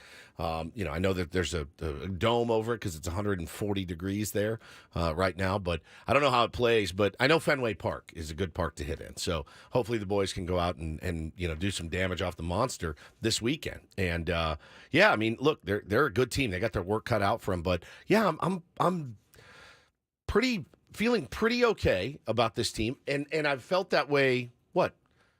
16 times or so this season. Like, okay, yeah, right. Like, what a flash of brilliance this has been, and then the inevitable has happened. I'm just trying to avoid the inevitable losing 4 or 5 games on this road trip, and I think it's the specter that hangs over all of our heads as Padres fans because that's what we've seen to this point. So, but what's truly remarkable is that the Padres are envied as an offense after a first half in which Xander Bogaerts was a complete zero offensively and then got hurt. Manny Machado had his worst half season of his career offensively. And Fernando Tatis Jr. had a good 2.5 week period in June, was finally heating up when he then got hurt. Your 3 most important offensive players. Hassan Kim, who had a good offensive season last year, has also taken a step back. There's just no way the Padres should be better offensively. They should be significantly worse, yet they are better. And it is for a number of reasons. Jake Cronenworth's bounce back. Yep. Luis Ariza's addition, certainly part of it. And Jackson Merrill is huge. But the number one reason the Padres have taken a step up offensively is the most unlikely reason of all. Now, it's the guy who unblocked us on Twitter in spring training. It is Jurickson Profar. And I don't really even know how much credit to give A.J. Preller for that move. It was such a foregone, obvious conclusion move. Even before the Padres signed him, we were already counting on him as part of whatever Padres plans. Now, I remember those conversations. We're like, all right, you got Toddy and Wright over the offseason. You got Toddy and Wright, big question mark in center field. And then he's not on the team yet, but you figure Profar and Love. Pencil now I don't know if he's an everyday player, but he'll be a good platoon switch hitting option. You can come off the bench, whatever. Obviously, they're going to sign Jurickson Profar, and he's going to be on this team in 2024. Yeah. It was a foregone conclusion in my mind that Profar was going to be here. So I don't know that can be like a huge. A.J. Preller needs to be general manager of the year for his incredible signing of Jurickson Profar. Everybody would have done that. You could have had no GM, and somehow Jurickson Profar would have ended up on the team one way or another this year. So I give all the credit to Jurickson, and, maybe a little bit to Fernando Tatis Sr. Yes. And whatever he did to Jurickson during winter ball in the Dominican. Yeah. And I think playing, he talked about it. Getting a chance to play winter ball was epic for him and got him locked in. And guy's been ready to play, fighting through injury. He's been a revelation, man. Couldn't love somebody more than Jurickson Profar. What a great dude. What a great pickup for almost no money. He did officially finish first in the NL All-Star balloting in the outfield. It's done? The first round is done. God. So he is now one of the 6 finalists. So you now have to go back and start voting for Jurickson again beginning Sunday. Sunday to Wednesday is the final vote, MLB.com/vote. Why do they do this? I know. I mean, it would be a crime at this point if Jurickson finished first in the balloting normally and then all of a sudden finished fourth and didn't get there. So, follow up, everybody that voted for Jurickson. You got to do it one more time. Sunday to Wednesday. The final vote is coming up. Jurickson needs to be an all-star this year. All right, we got to make sure we hit it on all our socials and spread the message because, there's no more deserving candidate than him. Padres have 4 finalists, actually. Tatis is also one of the top 6. Now, I would assume that even if he got voted in, he's not going to play in the All-Star Correct. game. There's not any indication that he'll probably be back before the All-Star break. And even if he was thinking of coming back, the All-Star game is not the place to come back. So I would not think that Fernando will be part of the team. Manny Machado is one of the 2 finalists at third base. And Luis Ariza is one of the finalists at second base. He actually nearly passed Ketel Marte, who had a really good first half of the season for the Diamondbacks and was the leading vote getter. But you can change your mind. You can go for the batting champion. You can vote for Luis Arraez. There's a 50-50 chance he could end up being the starter at second base for the National League in Texas next month at the All-Star Game. So those are your options coming up. Your last 4 Padres you can vote for, and then, of course, they'll name the pitchers. Robert Torres, I would think, is still very much on track to be part of the bullpen for the National League as well.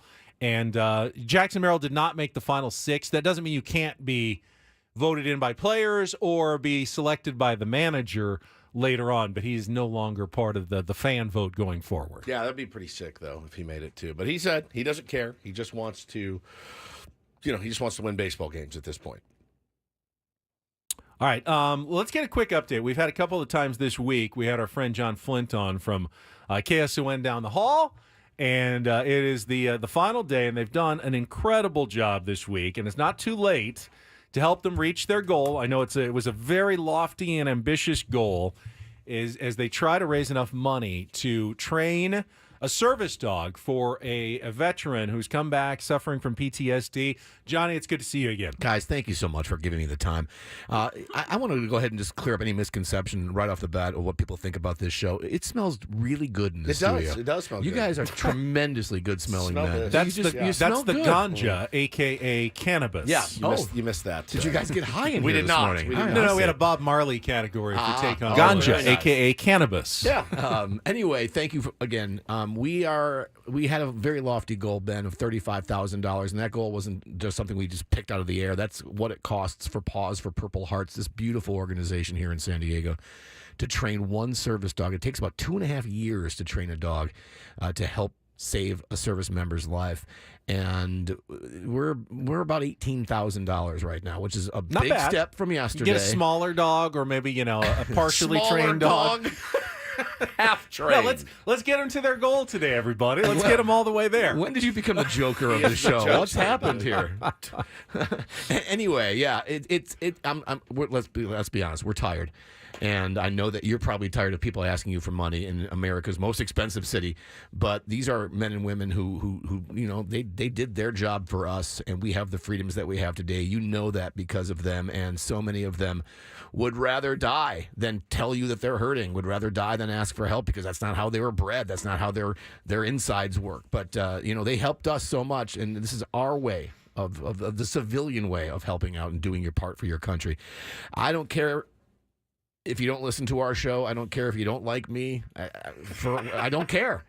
What I do care is you go to KSON.com and just make that donation, because you're going to be helping a hero who might not be able to even say, I really need to help. I can't even get off my couch. I can't get the mail. I can't go to my kid's game because anyone who looks at me, I think they want to confront me. It's such a weird mindset, mental illness and post-traumatic stress. I thank God I can't wrap my mind around it. But I do know this, that these service animals are proven to help, if not save, lives. So it's a huge deal, and it's people right here in San Diego that are going to benefit. KSON.com. Maybe today's payday. Pay it forward a little bit. We need, I don't know, what is the math at this point? I can't even think. 17,000. You're more than halfway there. I know. Thank you for that. But usually these things, the end, a lot of like the late charge is what gets you to the finish line. If you fought for our country, thank you for your service. If you've got a son or a daughter right now who's overseas or doing something for our country, thank them for their service and pay them the respect and the honor that they deserve by helping out a veteran that is in a really rough place right now. Many of them, everybody knows somebody that served, and maybe somebody that suffers from traumatic post PTSD. As you can tell, I'm really tired, guys. It's been a long week, but I just thank you for the time again. At KSON.com is where you can go ahead and make that donation. It is a noble cause, John, and we appreciate you spreading the message and doing that work this week. So what's up with the All-Star break? I just caught the end. Who's in, who's not? Jurickson is a finalist. Tatis is also a finalist, although he's not going to play. And then Arraez and Manny Machado are finalists, one of the two at their positions, second and third base. So you can vote for them Sunday to Wednesday. Let everybody on KSON know. Get the vote out, especially for Jurickson. Sunday to Wednesday, MLB.com/vote. Maybe this has been brought up, and I apologize if it has. Shouldn't Jurickson Profar accept the All-Star slot and then politely decline it so he can get that knee back I mean, no, I think, should he be playing in the All-Star His game? son will never forgive His son him. will never forgive Kyrie him. Yeah. Profar wants to see his dad at the All-Star game. Oh, I'd like He to wants see, to go to that I'd home like run to see derby. his dad in October, frankly. I don't think 3 innings of All-Star and Okay. 2 Yeah. at-bats. All right. Yeah, Okay. give him He's one. going to get him healthy either way. Sorry, so I'm concerned. neat I tendonitis. apologize. I appreciate that. Okay, KSON.com. Thank you. Love you, Big Thank Tier you, One. Johnny. Appreciate you. Get him to And that also- full-size dog today. Yes, the full size. By donating at KSON.com. All right, we'll come back. We got Jordan Shusterman from Cespedes Family Barbecue talking about the Grand Ole Game. Thanks to Grand Ole Barbecue. That is coming up next with Ben Woods on San Diego's #1 sports station, 97.3 The Fan.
All right, halfway home on a Friday as it were. Ben and Woods, 97.3 The Fan. Thanks so much for being here. I'm Woodsy. That's Paul Reindl, the executive producer. Ben Higgins, your friendly neighborhood sports anchor, joins us as well.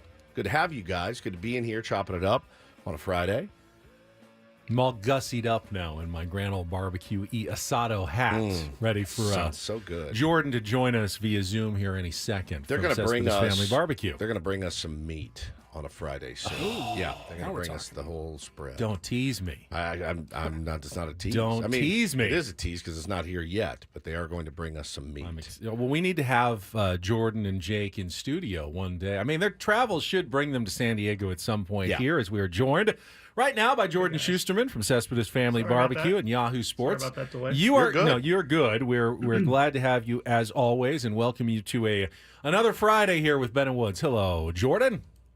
What's up, guys? Always a pleasure. I am wearing my Frisco Rough Riders hat, the hat that a top prospect named Jurickson Profar once wore many, many moons ago. And I decided to keep it simple with my appreciation for Mr. Profar on this fine Friday morning because, he's like one of the best players in baseball, as we all expected. Totally knew it. We called it. No, it's funny, man. You know, I have always liked Jurickson Profar, the player. Now, I grew up, Jordan, in the Dallas-Fort Worth area and listened to a ton of Dallas-Fort Worth sports talk radio. And the name Jurickson Profar was bandied about all the time. And I actually, when he came to the Padres, it was like, oh, cool, good pickup, solid. But I kind of used him as an example of why you should sometimes trade prospects. And isn't it funny now that here we are, years later, he's the leading vote getter in the All-Star game, having a monster season. It's been remarkable. What a career arc for him. Yeah, I think the other thing about certainly if you zoom in on just the past year and how it's gotten to this point is pretty astonishing. But I think it's like, oh wow, he's really put it all together in San Diego. It's like he was already in San Diego, and it seemed like he had become a good player. Yes. As we saw that, right? It was 3 years of being like a good player. He had settled in, he had made it, he had become a good major league player. And there was just not a reason to expect another jump up to become one of the best players in baseball at this point.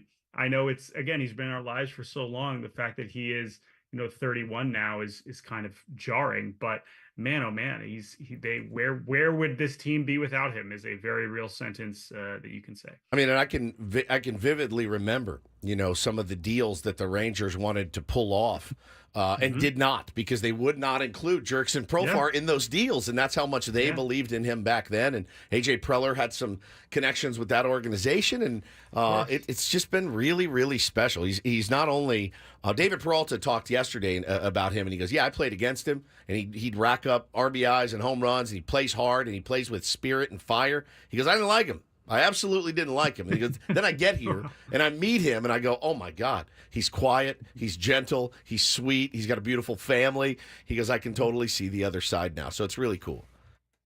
Yeah, and it's, you mentioned thinking back to him as a prospect, like we talked about this on our show before, but he's a big part of why Jake and I really started to want to talk about baseball together. Like this is when he was a top prospect, and when we wanted to go another level deeper into this world, it was so that we could be like, I know about Jurickson Profar and you don't, right? Like that was kind of when he was in, Spokane or whatever, however early levels when he's playing like the Arizona Complex League, and it's like, man, it is 16-year-old Curacao, he's unbelievable.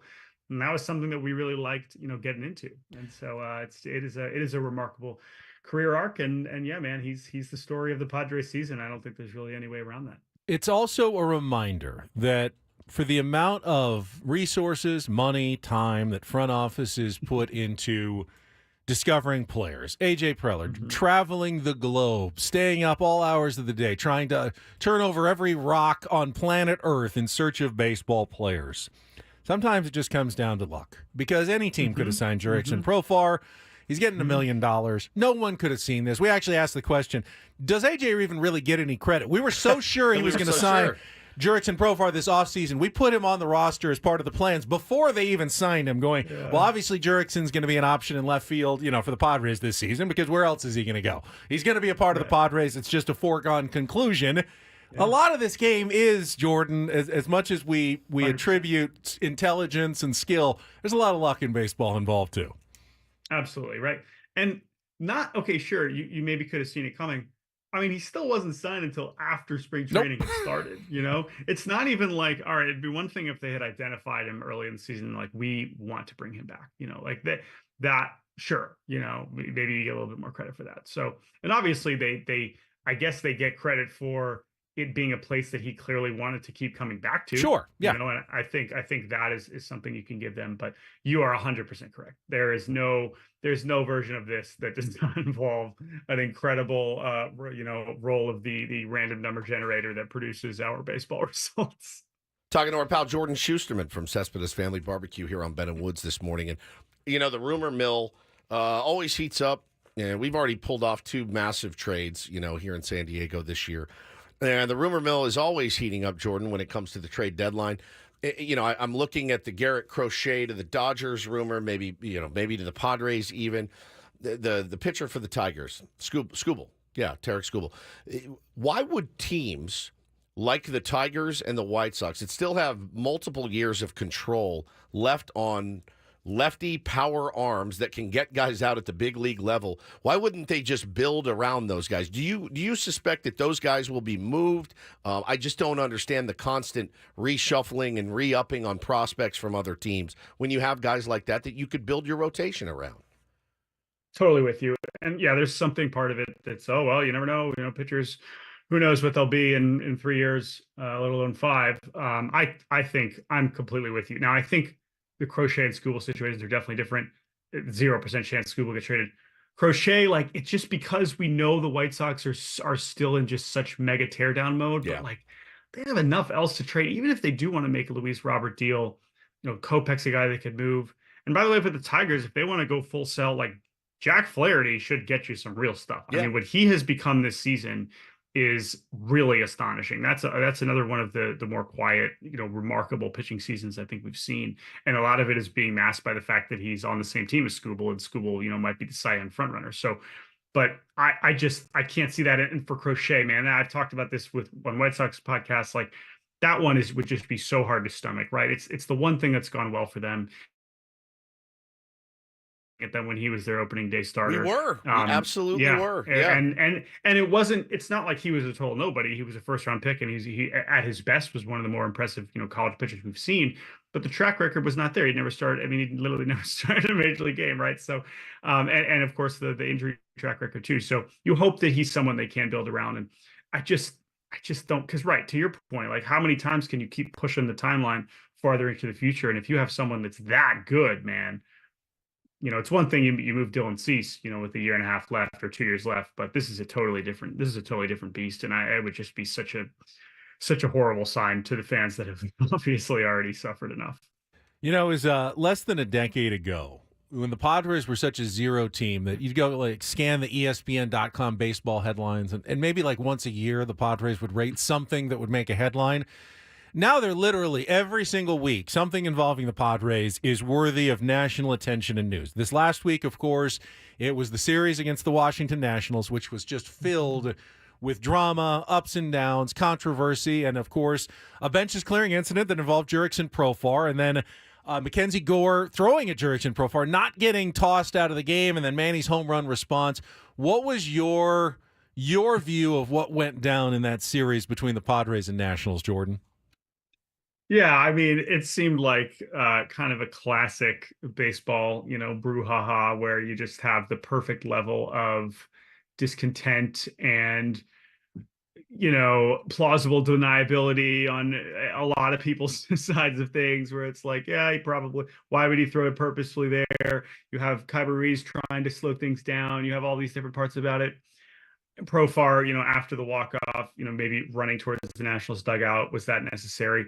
All of it to me is fine I don't want anyone to get if we're not having punches thrown, and if we don't really believe that someone is throwing at someone on purpose, which in my opinion, I do not think he was throwing him on purpose.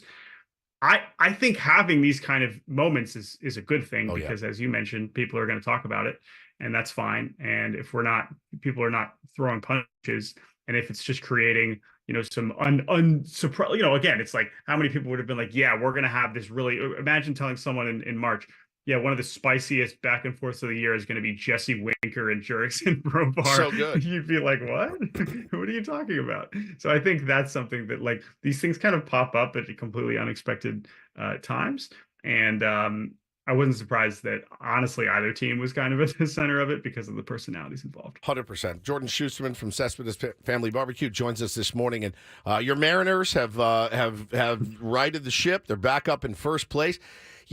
I'm watching last night. It was Yankees playing the Blue Jays again, and we had it on, and I walked by. My son goes, "Oh my God, it's 5-0," and he goes, "It's the first inning." The Yankees out of the gate. It's a good lesson for everybody to just be patient. Teams can go one way or the other. They look like one of the worst teams in baseball right now. I mean, they're getting bodied on an almost nightly basis right now. The Orioles have now crept in to a tie for first place. The patience part is really, really hard for a lot of us fans.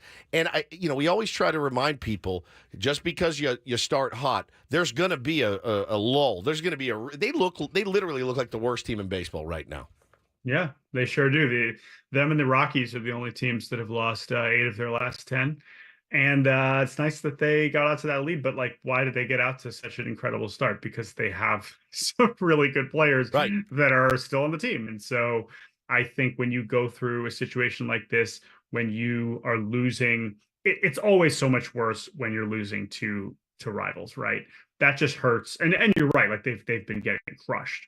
But when you have back-to-back series of, I know they lost the series to Boston, but this stretch here, when you lose series to Boston, series to Baltimore, a series to Atlanta at home where it's like, the Braves are figuring it out, series to the Mets, and now you lose to a Blue Jays team who seems to be going in, heading towards being a full-blown seller. It's like the perfect storm. It's not just that they've lost 8 of 10, it's who they've lost it to, and it's how bad they've looked. Now, is that a reason to panic? I mean, the reason it's a reason to panic is because the Orioles are so good. This is not a situation where they can necessarily afford to go cold for too long, because winning the division is going to become a lot harder, because the Orioles are one of the best teams in baseball. And I think the Yankees can still be one of the best teams in baseball. But you don't have that cushion. And if you heard Alex Cora talking about chasing them down, yeah, that's exactly the attitude he should have. He said, they're not playing great, so why can't we, make it interesting with them? So they got another series. I guess they got, 3 more against Toronto. They got Cincinnati next week, and then they have Boston again at the end of next week. So this could be a lot more interesting in the AL East than maybe we thought. Well, and the Central is insane in the NL. You take the manager from the Cubs, from the Brewers, you put him on the Cubs. You pay him a ton of money to do so. They're in dead last place right now in the Central, and the team you took him from, they're in first place, 15 games above 500. This sport continues to, every year I forget, continues to prove that we don't know anything and anything can happen. It's been an insane run there in the Central as well, and with the Pirates, adding Paul Skeens and the guys that they have, I mean, it's going to be a lot of fun this summer. Yeah, the Cubs Brewers thing is really interesting. I think just sticking on the Cubs, I think how we talk about Counsell and the impact of a manager. It's like, listen, man, he can only press the buttons that are in front of him. And as we've seen, there are some flaws in this roster. They've certainly had some injuries on the mound recently, which has been tough. And the offense is just okay. But you would think that even that would be enough to not be in last place in this division. 100%. And yet here they are.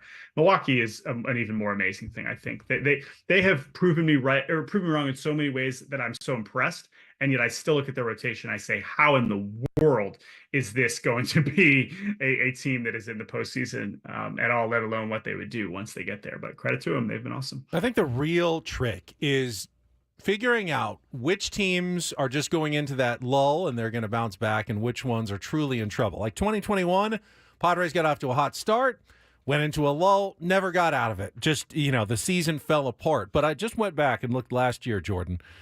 Both the Texas Rangers and Arizona Diamondbacks had stretches of 3-17 in the second half of the season last year. In the second half of the season. Yeah. and ended up in the World Series against each other at the end of the year. Are the Yankees going to do this? That cushion. Or are they going to fall apart like the 2021 Padres? How do you identify the difference between teams that are really in trouble and teams that are just going through that normal lull that every baseball team goes through at some point? Well, I think I certainly don't have the answer to that, which is obviously not very good radio guest of me. But I would say that, like, I'm so glad you mentioned those examples, right? Because those teams almost missed the playoffs. Right. 100%. You know, like, it's not even, and then they got hot at it wasn't just that they were so bad, but then they still managed to win the division. Like, obviously that's the exact opposite of what happened with Texas. And then they got hot. So hey, maybe the Yankees are going to bungle this lead. Maybe they are going to have to go play a wild card series, and then maybe they'll go to the World Series anyway, you know? And so it is ultimately about just getting in. And I think that the Yankees, it's pretty hard to imagine them bungling it to that degree to where they don't even have a shot in the postseason. But, you know, I mean, there's a few where you could say, oh, well, they have these guys coming back. They have these guys that we are certain have this level. There's these guys that there's no way they can perform like this. The Yankees roster is fascinating. Yankees and Dodgers both, right? When the top end is so good and the bottom is so bad, it's just like, how am I supposed to evaluate? How am I going to tip the scales? You know, when you see the unbelievable highs and the very, very troubling lows. Jordan, as always, appreciate it. Have a great weekend. We'll talk to you again probably around the All-Star break. It's coming upon us very quickly. Yes, indeed. Thank you, guys. Always fun. Jordan Shusterman, Cespedes Family Barbecue, our weekly conversation brought to you by our friends at Grand Ole Barbecue, Flint Springs, North Park, at the ballpark when the Padres return, and hopefully in studio some Friday soon, where we can indulge in meats upon meats upon meats. Yeah, maybe during Ben and Wood's summer break. Ooh, just eat barbecue meat. and summer break go hand in hand. Hand in hand. That's perfect. Yeah. I want to talk some pitching matchups, not just for this series, but what are the Padres going to do going forward, especially with all of these newfound off days that they have to play with between now and the All-Star break. Does that change anything for you? We'll talk about that coming up. Let's check traffic. Be right back with more Ben and Woods on San Diego's #1 sports station, 97.3 The Fan.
Well, wouldn't you know, when the Padres finally seemed to solve some of their woes against left-handed starting pitching, 3 straight wins against the Nationals, all with lefty starters, actually scored some runs against the lefty starters the last couple of days of the series. At the moment, they're not scheduled to face a single lefty, I believe, in this entire road trip. All righties now for the Boston Red Sox and the Texas Rangers. No kidding. Begins tonight with the first game of the road trip and the series at Fenway Park. 4:10 p.m. start, 3:10 Eco Water SoCal pregame show. Randy Vasquez on the mound against Nick Pivetta in Game 1 of the series. Tomorrow is a 1:10 San Diego start with Michael King against, I believe it's Tanner Houck. Tanner Houck. And then on Good the Sunday morning series finale, 10:35 a.m. first pitch, it's Josh Winkowski against Matt Waldron. Then the Padres will go to Texas, where Nathan Eovaldi, John Gray, and Max Scherzer are scheduled to be the starting pitchers for the 3 games of that series. Now, because of the off day yesterday, and then another one on Monday, nice little bookend off days around this series against the Boston Red Sox. Mike Shildt and Ruben Niebla could get creative with their starting rotation. Dylan Cease. You always do this. Well, I did, and they didn't do anything about it last time. They just went. Maybe they'll listen to me this time. But the last time they were, admittedly, they were in a stretch of 26 games in 27 days. They had the one off day. They didn't want to do anything with that off day. Dylan Cease, if you wanted to move him up to Tuesday, his next turn in the rotation technically doesn't come until Wednesday, middle game in Texas. But if you wanted to move him up to Tuesday to start the Rangers series, he'd still have an extra day of rest. Yeah. Wednesday, normally you get 4 days rest. That would be Thursday, Friday, Saturday, Sunday. You'd pitch Monday. Well, they're off on Monday. You could pitch him on Tuesday on an extra day rest, but still a day earlier than he normally would. At that point, then, Randy Vasquez could pitch the next day on normal rest, and Michael King could pitch the road trip finale on normal rest because of the Monday off day, if you wanted to go in that direction and, skip Adam Major if Yu Darvish is not ready to come back to the rotation. I understand the Padres did win, and Adam Major got the win his last time out. Still had the 4-run inning that he gave up. Still has not shown the ability to miss bats on the big league level yet. Did not walk as many guys, threw more strikes in his last start. Making some progress, but it just feels like every time you're throwing him out there, you are making your job a little tougher. Isn't it? Could it be dependent on how some of the other games go? Does that do anything for you? Maybe. Yeah. Yeah. And I think, if you move Dylan Cease around, and again, it's still normal rest for him. More than normal rest for him. I'm almost hesitant to give him too much 6 rest. days and too much rest. Coming off literally what might have been his best start of the season. Get him back out there. On Washington. Do you really want to make him wait an entire week before he takes the mound again next Wednesday against the Rangers? Let's ask the skipper in 30 minutes. We can. Probably not going to give you an answer. Probably not. But I think it's an interesting question, and I'm glad your mind works this way. Because mine doesn't. I never think about that, like ever. All I'm thinking about is in the chat, when you said Tanner Houck, everyone said Tanner Houck Tua. And that's all that I've been thinking about since you started talking. Right. Tanner Houck Tua. He is going in game 2 of the series. He is against going the San Diego Padres. Tua. Hawk Tua of the series Roastmaster in Boston. asked if we would ask the skipper about Hawk Tua. I'm going to pass on that one. Probably going to pass on Say, that. Skip, have you seen the Hawk Tua girl? And You gotta give him that Hawk Tua and spit on that thing. You get me? Now, Sweet eventually, little laugh. the Padres do have from Tuesday to Sunday 6 games in a row, so you'd eventually need, at some point by next Saturday, a 5th starter. If it's Adam Major, and maybe it's Yu Darvish. And maybe it's Yu Darvish. I don't know exactly what his status is. Feels like he's going to now need another rehab start at some point at least, even if imaging was good, they said, on Yu Darvish's elbow, which is what caused him to not get activated from the injured list when he was supposed to last Tuesday. Could he be back? Maybe. Maybe by next, Saturday would be when they would need July 6th. And then again, they have another off day on that Monday, July 8th. They have another off day on Thursday, July 11th, around just a 2-game series against the Seattle Mariners. So you could, at that point, then get to the last 5 games of the season without needing to use a 5th starter again. Okay. That works for me. You've got one more start. If you play it right, you could get to the All-Star break with just one more 5th starter. If you want to keep on your rotation, though, then you'll probably need 2, maybe even a 3rd turn in the rotation for Adam Major. I'm just saying, can we avoid 3 starts for Adam Major between now and the All-Star break? I think the answer is yes, you can with the off days built I'd like in. to. I like that. I like how that your mind works that way because I don't even think that way. That's why we work. But then again, doesn't seem like the teams do either. They're probably itching to get Dylan Cease an extra couple of days of rest here. Right. Get everybody a little extra rest after that long stretch. Let's ask him. And when we ask him, he's going to go, No, we can't. We're not going to do that. We should be giving them more rest, not less rest, especially at this stage of the season. I think you still ask him. Do you even watch baseball, cuz? Yeah, hey, you know anything about this? Tim says Ben hates covering the game? Major. Yeah, Ben does not want to see Major on the bump. I don't. Okay, kind of. I kind of do. And it's not personal. I hate seeing him pitch. I do hate seeing him pitch right now. It's not a comfortable It's watch. it's not a personal thing. It's a more I don't like the feelings inside of me when he's on the mound. That's fair. Doesn't throw enough strikes. I think if Mike Shildt was under some truth serum, now there's a good interview. bit. There is a spicy interview. Lie detector Mike Shildt. Even he has to feel a little uncomfortable when Major's on the mound. He hates walks. It's one thing he's actually said. He does not like to see his pitchers walk batters. Has he said that? Yes, he said that. Okay. He does. He loves when you get very few walks, a lot of strikeouts, very few walks. I think most is managers he on the record for that? Because yeah, I also wouldn't be surprised if we heard him in a post game. I love the effort. I love the he's around the zone. out there. Around the zone. He was around the zone a little bit and then didn't get the call. I get he can tailor comments to fit each situation. He has that skill. That's a good bit. But many times he's focused on the fact, hey, we may have lost by 6, but did you see our guys didn't walk anybody in that game? Yeah. I've heard that a few times we this could year. do a bit where we just ask him about like the worst stuff in the world and see if he could spin it. Like, all right, nuclear war, your thoughts. Well, I mean, it's okay. It's, get some of the bad elements out, right? Burn up some of that littering. Yeah, burn up some litter. Yeah, whatever. What about the 3 wars America did win? You're not talking about it anymore? He's going to murder us. Yeah, we're dead. All right, we've got a Reindl Report. We'll do it a little bit early since Mike Shilt's going to join us at 9 o'clock. So Paulie going to get us some headlines. A potentially gnarly story that has surfaced out of the NBA draft. I saw this yesterday. Coming up next, don't go anywhere. Ben Woods on San Diego's #1 sports station, 97.3 The Fan.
Quick little birthday shout out. 40th birthday, Tier 1 Robert. Happy birthday to you, buddy. Your wife, Katrina, DM'd me this morning and asked if we could give you a shout out in the 8 o'clock hour. I said, sure, 8:20. And then I forgot. And so now it's 8:40, which is coincidentally the age you're turning. So I think it worked out better for everyone. So happy 40th. Hey, bud, it's all downhill from here once you hit 40, just so you know.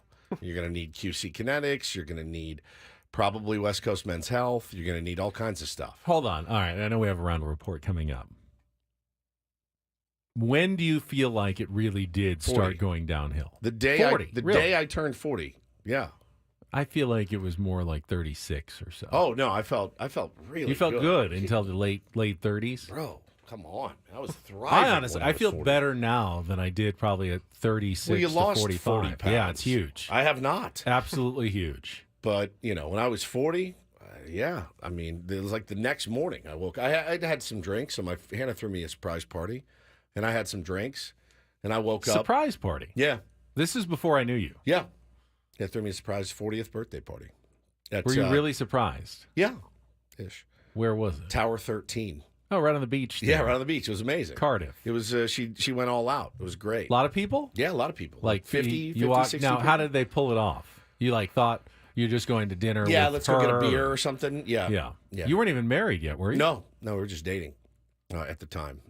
So, yeah, when I was feeling... Birthday beer going, and then all of a sudden you get there and everyone yells... Surprise! It's great.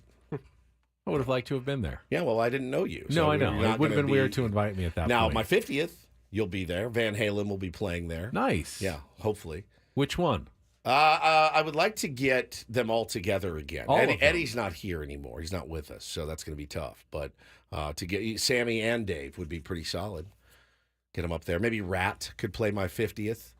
Something like that. But yeah, you guys will be there for that one. Fantastic. It's just a year and Is a it month a surprise? away. No, you don't want it to be a surprise. No, if I have to plan it myself, I will. Can you imagine if Paulie and I had to pretend there wasn't a Woodsy 50th birthday party for like weeks and weeks? I know. No, Woods, we have nothing planned for your 50th birthday at all. We're out of town. Yeah. No, what are you doing? Oh, Hannah and I are just going to go have a...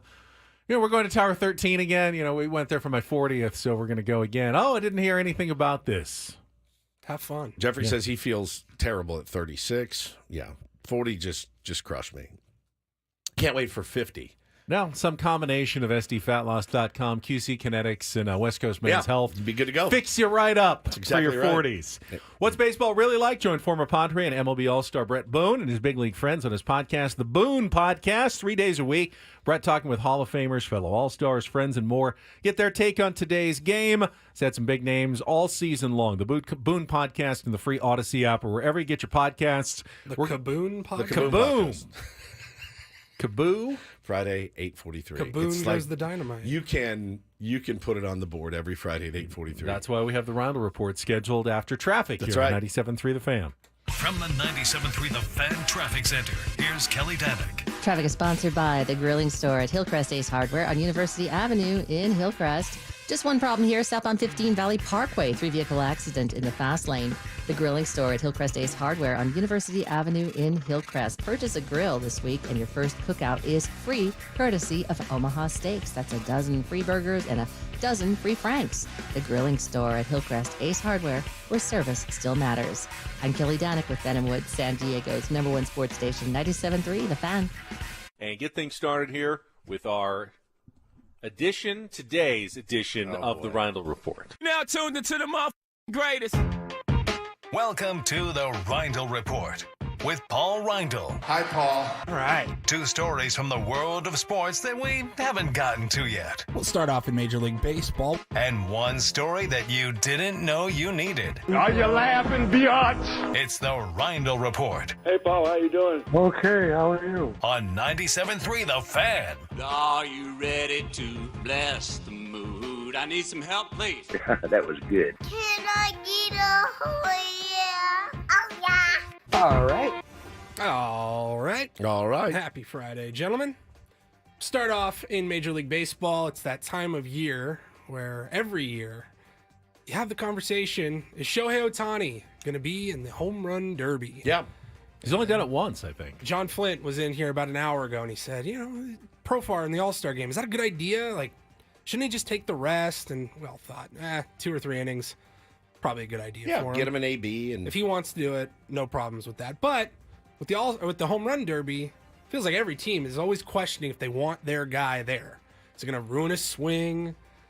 Does he need to be there? And so Dave Roberts actually had some comments on this on Wednesday. He was talking with reporters, and he said the one side of it for Ohtani to be in the home run derby, it's great for baseball, clearly. The other side of it, on the manager of the Dodgers side of it, you're trying to be more cautious and appreciating the fact that there's a lot more swings, higher intensity, going through the rehab process with his elbow. You guys expect to see Ohtani in the home run derby? I do not. I feel like if you've got any watch. legitimate excuse now, players are going to grab onto it and go. I'd love to be there. He for wants good to. of the game. He really wants to. Shohei says he wants to. Well, then he can do whatever he wants. Right. He can. Yeah, he can. I don't think the Dodgers can stop him. Says he has feelings of wanting to do it, but he would need approval from his doctors and the trainers. and the team. Ultimately, my prediction is it doesn't happen. I don't think he will. I think, when your manager comes out and says that, you do feel the guilt, of, got to make sure I'm there for the October collapse. They're going to need me for that collapse. I need to be Skip, there. I know you don't feel like I should be there, but I think I'm going to do it anyways. I'll give him the old Adam. I do that. Klug. I do that to Adam all the time. Okay. The best. Dave Roberts said he wouldn't want anyone telling him he couldn't do the home run derby. Yeah, but I'm pretty sure your lack of power told everybody that anyway. Yeah. Now, if they had a stolen base derby, go ahead. I don't think you were ever in consider. It's like, do we have a bias in the All-Star game against non-power hitters? Like, should Luis Arise be in the contact derby? Like, just how many pitches in a row can you make contact on off a pitching machine that's like 105? Like, ramp it up. Just all you have to do is foul it off. Contact. Is that boring? I think it's boring. I think that's the problem. Yeah, people. Ohtani's only done it once. It was 2021. He lost to Juan Soto in the first round. He's gone through one round of the home run derby in his entire career. Yeah. All right, moving on. Sometimes the internet can provide one of those stories where you go, "This is insane." Yeah. If it's true. If true. I was just gonna say that. If true. I think that's an important qualifier because anybody can make an account on social media and say they're somebody. Yeah. And so you never really know. But no, this was not about Bronny James. We already talked about that. Kyle Filipowski from Duke. Now, he's like a 7-footer who excelled at Duke. He should have been a first rounder, like maybe even a lottery pick, but he wasn't. In fact, he wasn't even in the first round. He slid to number 32 overall in the second round to the Utah Jazz. And Zach Lowe and Jonathan Giovanni, they host the Zach Lowe podcast, or the Lowe podcast, I think it is. It's one of the most successful and popular basketball podcasts. And they started digging into the theory that there's a lot going on in Kyle Filipowski's personal life that may have led to him sliding into the second round. They talked to scouts of teams throughout the NBA, and they said, look, it has nothing to do with his ability on the basketball court. There are concerns about character and his home life and things going on in his personal life. And so there was this tweet from an account, Daniel Filipowski, claiming to be his brother. Yep. And again, we don't know that if this was actually his brother or not. But the story gets really weird when they start talking about how Kyle has cut his family out of his life entirely for years now. He is dating his girlfriend. He's been dating her for a long time. She's 6 or 7 years older than he is. I believe she went to his high school prom. She did. There's a picture of them at prom. She was 23. He was 18. Yeah. This is legal, certainly, right? So the tweet that got all the traction has got 13 million views right now on Twitter. It says, Kyle Filipowski's brother and mom are on here revealing how his girlfriend groomed him into Mormon culture and cut him off from his family. And now he ends up with the Utah Jazz. He got drafted by the Jazz, of all teams. Like, oh. You're Mormon? There's screenshots here from Kyle's brother, allegedly. I'm Kyle's oldest brother. You all don't have a clue of the extent of the story that has to do with his girlfriend. There's a story that has been pushed under the table for nearly 2 years. He goes on to say, nobody knows anything about this other than him, the Duke coaching staff, and his agent. They can't even get in touch with him anymore. The girlfriend allegedly has, like you said, been grooming they said him. Other than messaging him on Instagram is like the only attempt we can make to even reach out to him and contact him. Yep. And they've been unsuccessful. They do feel he was brainwashed by her, and the mother, allegedly the mother, said, you guys are opening a 2-year issue. She's 28 with an end game 3 years ago to have a diamond ring on her hand when Kyle left Duke. He was still in high school. Would you let your 18-year-old son date a 23-year-old woman? He's an adult. He's an adult. You can't let or not let him do anything. That's true. Like I think more, what are his teammates going to say about this? Because I bet they have some opinions as well. Which team? The His new teammates? Yeah. You know, you're about to start an NBA pro basketball career. There's a lot of travel, a lot of people that you're going to meet as an NBA player. Are you sure you're ready to settle down right away and make that choice? Because it could be something that you look back and regret on. Or maybe it's the right choice for him. I mean, you know, Aaron Rodgers cut off his family, and I mean, you can say didn't hurt his NFL career at all. She used to babysit him as a child. Now that's odd. That's weird. They found her name's Caitlin Hutchinson. They found her on LinkedIn, and according to her LinkedIn profile, she graduated from the University of Alabama in 2018. Kyle didn't even enroll in college at Duke until 2022.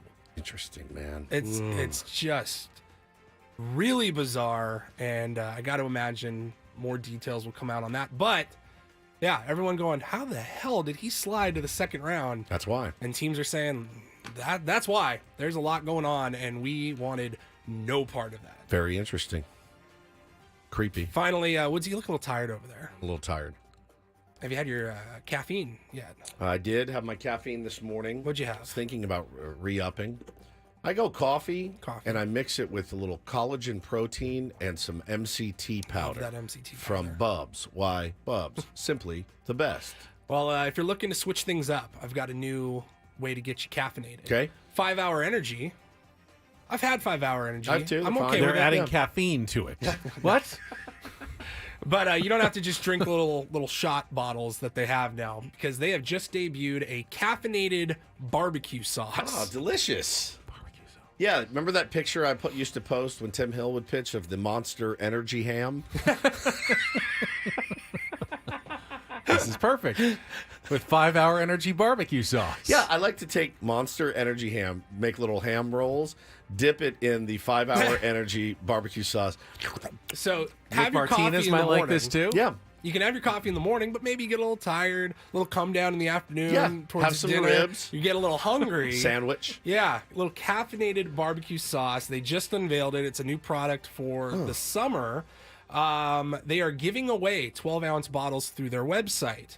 They had a drop yesterday. It sold out very quickly. They're doing 3 more drops on July 2nd, which is Tuesday, July 9th, and then July 16th. So the next 3 Tuesdays. There's one flavor, peach mango. Ooh, I like that. I think that sounds Sweet pretty good. barbecue sauce, yeah. Yeah. And each serving is 60 milligrams of caffeine, which is about as much as a weak cup of coffee. An average cup has 95, so it's a light boost. It's like a caffeinated it's like a bump, soda, basically. Yeah, just a bump of barbecue bump sauce. of barbecue. Yeah, just a little. Yeah, Seems completely unnecessary. It does. To have a product. Maybe we can throw some of that on a grand old Caffeinated. barbecue at summer break. Caffeinated barbecue sauce. see if you can get a bottle, Paulie. I'd like to get him. remind me I'd of- like to get him zooted on 5 Hour Energy on a barbecue weak sauce. cup of coffee's worth of caffeine. Let's I try to wanna get remember him on zooted. Tuesday to apply for the drop. Okay. Yeah, you have to apply to do it. You just go on their website and sign up if All right. they're available. Do it, and we'll see if we can get some for summer break. Done. You guys remember summer break's right around the corner. Ben and Wood's summer break.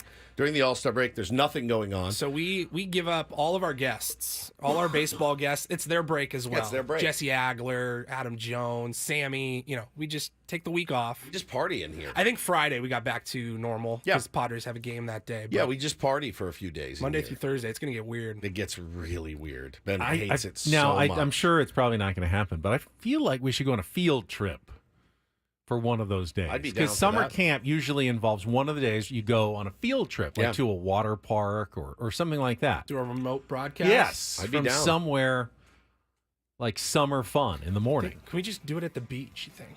We got Wi-Fi. A beach? Why not? Yeah, I guess we could. You know what I thought would be really awesome? And I think you can get Wi-Fi because it doesn't go that high up. Hot air balloon. Radio Absolutely show not. Absolutely from no a hot chance. air Nope, balloon. That is a bad idea. Bad idea. You don't like that idea? No. Not a chance. 4 hours You in a can hot do air it. balloon? You can do it. All right, I'll do it. We'll get you a little webcam. No? We No one just join me? We just had this conversation. All right, Mike Shildt is coming up Oh, next boy. on The Fan.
It is a Friar Friday here on 97.3 The Fan. The Padres and the Boston Red Sox coming your way at 4:10 this afternoon with the 3:10 EcoWater SoCal pregame show.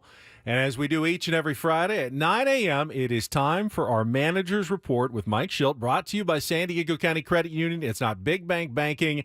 It's better. And joining us from Boston, Massachusetts, the manager of the Padres, Mike Shildt. And Mike, I just have to say, this last week was very impressive for your team to deal with the setbacks of injuries at the end of a long stretch of games with almost no days off, to play like you did through those last two series, especially against the Washington Nationals. I know you tip your cap occasionally. I'm going to tip my cap to you and the San Diego Padres, sir. What a nice week that was. Yeah, it was a good week. Guys played well, and contributions throughout, and it was a really good week, and now we build on it and move on. He's just buttering you up, Skip, because I was going to ask you, how close is the nearest Chipotle to your hotel? Oh, man, you guys staying with the theme. I actually did not get Chipotle yesterday. I got Five Guys, so I went really off the chart. Oh, I like all Five right. Guys. Five Guys is good. It's pricey, but, you're a major league manager. You have a per diem. I'm assuming that's pretty good. No, you know what? The first thing I thought of, that series, obviously, was electric. It was electric. It was electric. It was wild. It was like a baseball fan's dream. I mean, it really was. It had everything. But when I saw you get ejected the other day, the first thing I thought of was, all right, John Boy, I want to see this ejection on the next time I open Twitter, because that was pretty electric, Skip. Yeah, I mean, there was a lot in that series. Obviously, a lot to unpack. So much. The whole homestand was pretty special. I created a lot of memories at Petco, but yeah, man, there was a lot going on. That ejection was, in my world, unnecessary relative to the situation, but anyway, made my point.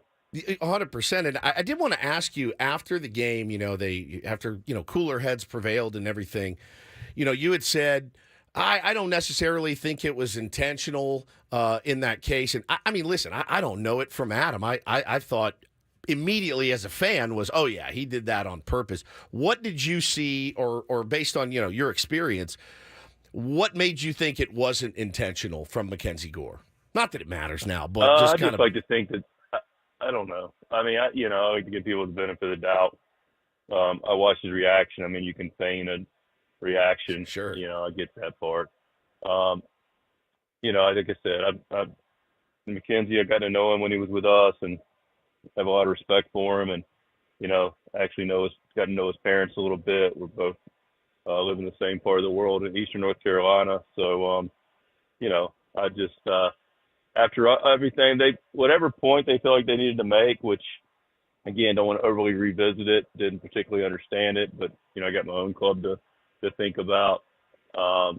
They made, their catcher made it. And, we clearly exchanged words, and people came out and, did the dance. And at that point, in my world, it's over. Now, whether he still, after all that, decided to hit him, only he and maybe a couple people in that club really, really know. But, I'd hate to think that was the case, but I like to give people the benefit of the doubt.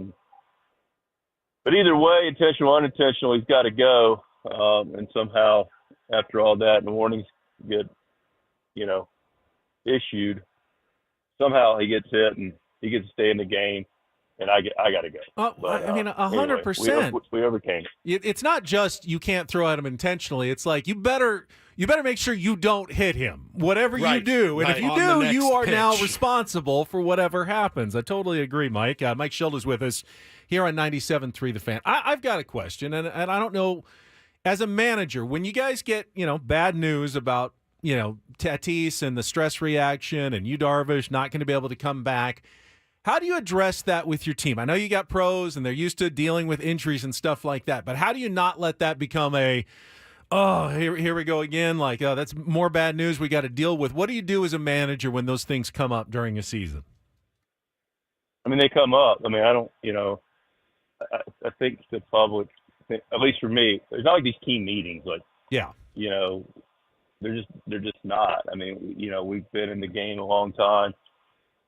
Unfortunately, injuries happen. like I said, losing Toddy and Joe and Bogey and Hugh and some of the gang, Manny at certain times. It's disappointing. It's a challenge, but that's ultimately what this game's about. How you respond to challenges, and you don't want to support those guys, but really you just you continue to figure out a way to compete with the group that you have, and everybody is locked into making sure they are ready to contribute, and of course some roles change and people get opportunities, and that's what this game's about, and it's about seizing the opportunity. No question. And one of the guys that has done that, talking to Mike Shildt here on Ben and Woods this morning, one of the guys that's done that is Kyle Higashioka. What a joy it's been to watch him play. I know he had a tough situation thrust upon him when he got here. Took him a little while to get going and get some ABs, because Campy was in there and he was catching Waldron and wasn't getting a lot of opportunity. Talk about a guy that's made the most of his opportunities right now. And you'd never know if he went 0 for 4 or, 3 for 4 with 2 home runs and 6 RBIs. He's just a very even-keeled guy. How much does that help, your pitching staff when he's working with them? Well, a lot to unpack. So where do you want me to start? Just with Kyle, like how him seizing the opportunity, his kind of temperament too in the clubhouse, and what he's like as a member of the San Diego Padres. Yeah, he's been a great addition. Got a lot of great feedback from New York people, people in the industry I've known, people who played with him, about just how just quality a guy is as a starting point, and then clearly a good player and what his skill sets are. And he's really stepped up and done a nice job for us. He's a really stoic guy, really smart guy, got a good IQ, got a good way about him, got a good sense of humor with how he goes about things. Just a really, really, really good guy in the clubhouse, but also clearly a good player, and he stayed patient. He got his opportunities early on, not as many as maybe he would have liked. And, with Campy looking to be our everyday catcher and giving him those opportunities to prove his way, in the big leagues and establishing himself as that guy. And then, over the course of time, started to create a little bit more opportunities for him, which he's done more than earned. And of course, with Higgy going on, or Campy going on the IL, creates even more for him. And he's just done a nice job, and clearly some really big hits for us. He feels like one of those guys as a manager, that you don't, like. He's good. Like, your attention. Don't need to worry about him. Yeah, you don't have to go. Like, I don't know. That's just my perception of. We've interviewed him a couple times. He's a great dude, but he just feels like one of those guys as a skipper. You don't have to constantly. You good? Everything okay? Low pulse rate. Yeah. Low heartbeat, and just can kind of walk by. Hey, Higgy. Hey, Skip, and he's in the lineup and doing his job. Yeah, no, he's great. I mean, we got a lot of guys like that. I mean, we got a really pretty professional clubhouse that, we just are able to communicate with. And, I spend a lot of time with our catchers, with our pitching coaches, and Brian Esposito does our catching and helps me during the games. We have a lot of communication, and I've enjoyed the communication with Campy and Higgy and now Sully about, how we're leading our staff and how we're seeing the game. It's good to see Eggy back, Eggy Rosario. Obviously, there was some talk. He's got a great arm, but he's an infielder by trade. And with Toddy out, you might need some spots in the outfield. They said, might work on that. What does that look like, though? I mean, most of the time you get to the big leagues, you kind of know how to play a position. What kind of instruction goes on to maybe get a guy ready to play out of position, so to speak, if you want to get his bat into the lineup, especially against lefties, where he really does some good damage? Yeah, he swings about good against lefties. Had a big swing the other day, to get inning started. Start off a 2-run inning, double off the wall against the lefty. He does do really well against lefties. So, we're just trying to be creative with what that looks like, where that bat can play. There's always a balancing act between the offense and defense, at least for me. Defensive run saved are just the ones important, the ones you drive in, but always want to try to get the bat in the lineup to do some damage appropriately. And, perhaps an opportunity for him in the outfield.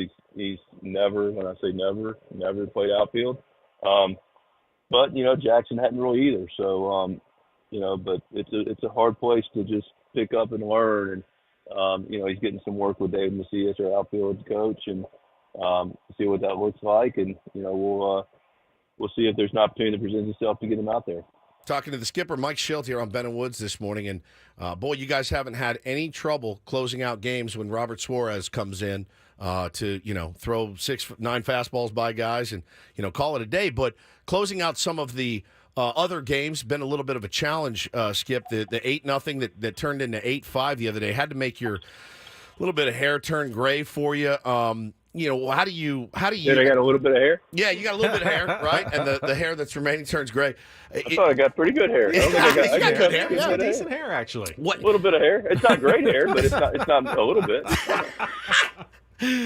So for you, when that happens, I mean, it's an empty feeling certainly, and you want Cosgrove to be able to just get through that and not have to get Suarez up. Would you tell us a little bit about what kind of you're going through with that? It's happened just a couple of times. I know it happens to all teams, but it's certainly got to be a little bit frustrating. Yeah, I'm not sure what you really want me to say. I mean, it's happened a few times. I mean, I really don't. I mean, I don't know how to answer the question. So throw strikes or get electrocuted. I think that's what he wants to hear. Right. Yeah, I think so, man. It's the ninth inning, could be a challenge to get the last 3 outs. And, it's the easiest thing in the world, like when people say, oh, my gosh, you got a 4-run lead, don't use your closer. Right. And then you got to use your closer or you give it up, and it's like, so couldn't get it done. They had some at-bats. The leadoff walk didn't help the cause. They had 2 3-and-out hits to the right side. And I don't know. I mean, I prefer to talk about the 8 innings where we didn't give up any runs. Absolutely. Really well. But, that's just part of it, man. Sometimes those last 3 are hard to get. We had it in Kansas City. We've had it, earlier in the season, with a 6-0 lead. But we ended up having to use Robert. And, like I said, it's just people can say what they want about the last 3 outs, but it's an acquired taste to get people to learn to get them. And that's the other point to the conversation. You got to learn it. And that's a learning curve in the ninth that people don't really want to deal with the league. But if you don't give those guys those opportunities, they don't learn from them. So it's that's 22. See, you crushed that answer. Yeah. You knew how to answer that question. It was great. Know what he's crushed also, Mike? You've always explained how you manage real people in the real world that are, not always feeling 100% or tired. It's a long season. There's not a lot of days off. As fans, especially me, I'm a radio host. I manage on paper, in my mind. Sure. And I look at the off days coming up. You had one yesterday. You got one Monday. You got 2 more next week.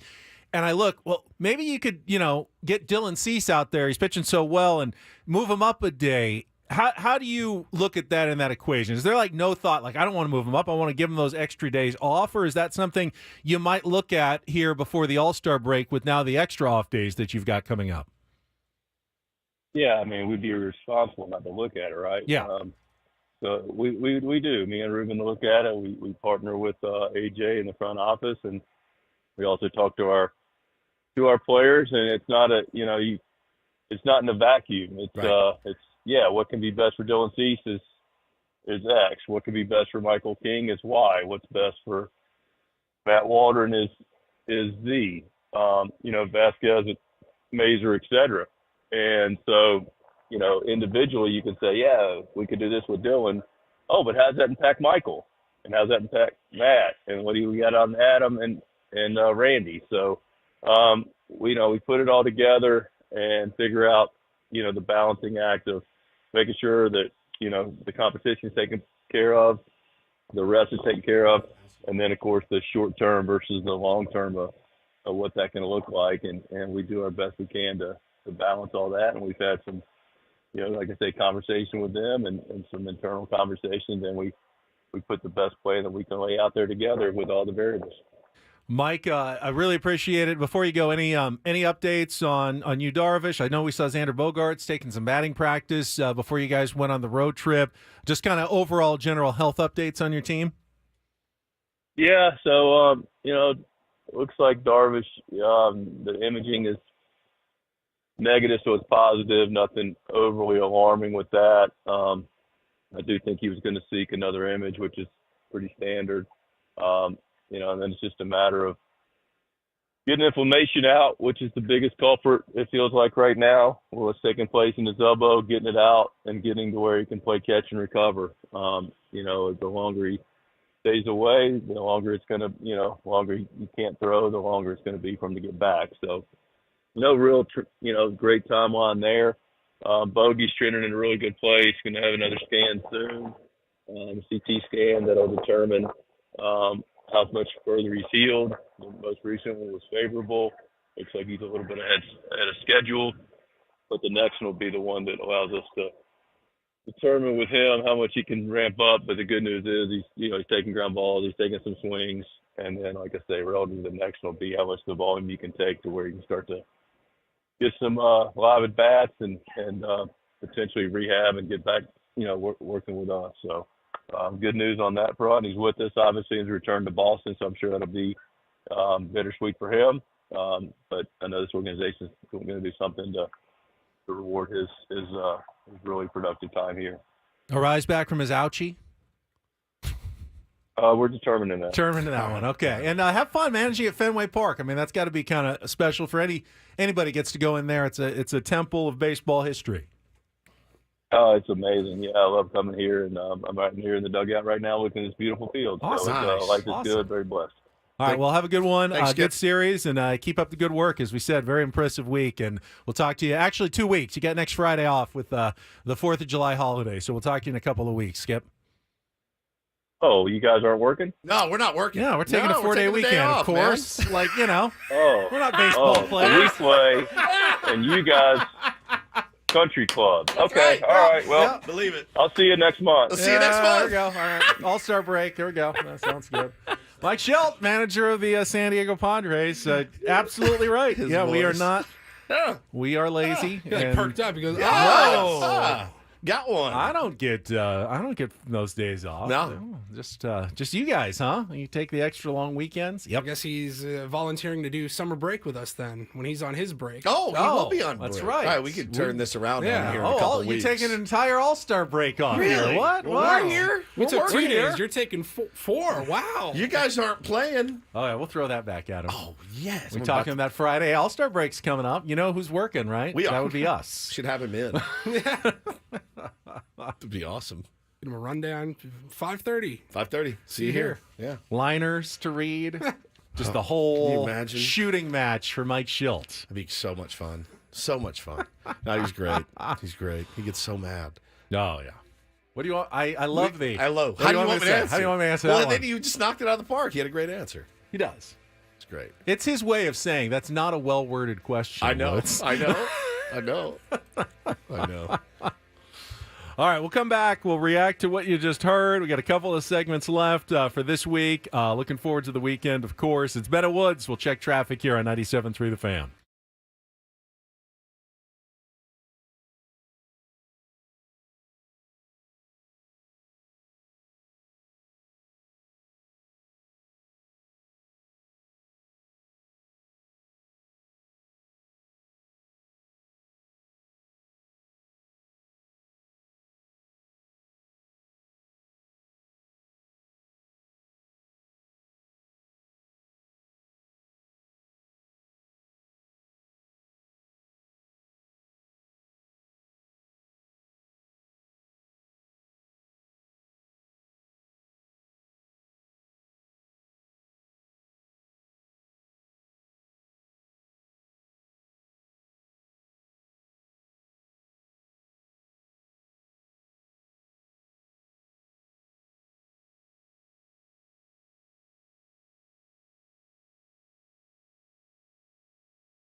Famous Ill Day in the chat says, it feels like beef between Woods and the skipper. Do you get the sense that there's beef? I think he hates me. I don't think there's any beef. I like him. No. Does beef mean actually, two-sided? Yes, there is. It's not beef. I think you annoy him. Yeah, beef means like two going back to fourth. Oh, I love him. You love him. I love him. He just hates you. Yeah, that's not beef. That's not beef. Right. Yeah, of course. Yeah. Hey, Mike, do you hate me? Yeah. Yeah, I thought so. He's honest. Yeah, sometimes. It's fine. I'm honest too. He's not that honest, though. He was holding out on us. He was holding out on because us. apparently the Padres will be making a roster move today. And they already made another one earlier today. First one, as reported by Kevin Acee. Padres will have a new left-hander in their bullpen today. Austin Davis, who's appeared in 136 MLB games for 4 teams, will come up after a strong showing in AAA as El Paso's closer recently has allowed 4 runs in his past 20 innings pitched. Corresponding move yet to be announced. Wouldn't feel great if I was Tom Cosgrove. In fact, I might not even be with the team if I was Tom Cosgrove right now. He came up after doing a good job at AAA. That ninth inning, though, is not what the Padres need. They need someone who can spare the rest of the bullpen, not force them to get Adrian Morejon and Robert Suarez up and active in the ninth inning when you got an 8-run lead. I could be wrong. It could be someone else. It could be an injury. Don't know. And then what did you just told me? Old friend alert. Yeah, I was scrolling Instagram, and I saw a picture of Nabil Crismatt in a San Diego Padres uniform, and I went, oh, he's, Throwback Friday, Flashback Friday when I was on the Padres. And no, it says, I'm very happy to announce I'm back with the San Diego Padres. Looking forward to this new chapter. See you all soon. Interesting. Major league? Minor league? Don't know. Padres faced him earlier this year when he hooked on with the L.A. Dodgers.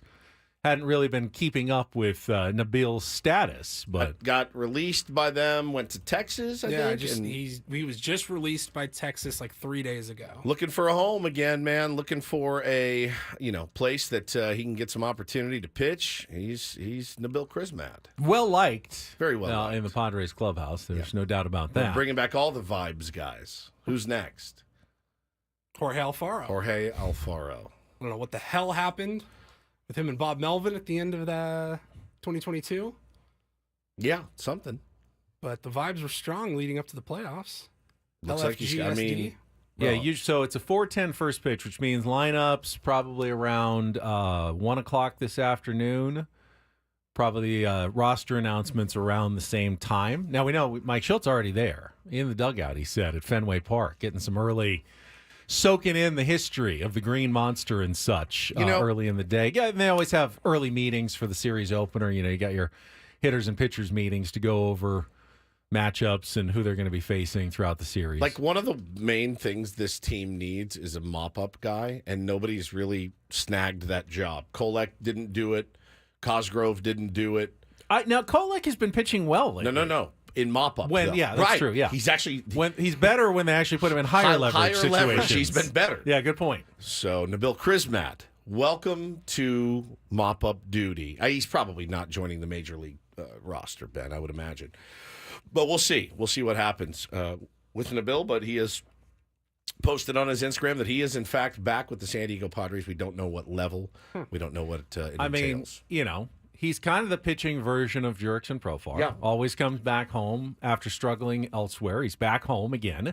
What if he really is the pitching version of Jurickson Profar? And he shows up, and all of a sudden, Nabil Crismatt rolls off like 42 consecutive scoreless innings or something. That would be Jurickson-like on the mound this year. Very interesting. That seems overly optimistic. It does, but stranger things have happened. I'm curious to see who's going to be starting. Now, you could tell from Mike Shilt's answer that he's not ready to be comfortable with Eggy Rosario out in right field. Correct. Yet. And there's no lefties in the in the hopper for the opposing pitchers, so they have maybe some time. I would imagine Eggy will mostly serve as a pinch hitter for now against left-handed relievers on this road trip. If he does get an opportunity, but wouldn't expect him in the starting lineup necessarily. Then again, Bryce Johnson every single day can't really be the answer either, as you're just until Tatis is back, we got Bryce Johnson. He's going to be out there every day. You got to find something a little bit more promising than that. I bet you see David Peralta in there tonight. Get some of the lefties in there. They love matchups and whatnot. I'm okay with Tyler Wade out there. Good things seem to happen when Tyler Wade's in the game. Crazy, right? Crazy. What a role he's found on this team. He has. Yeah. Good player.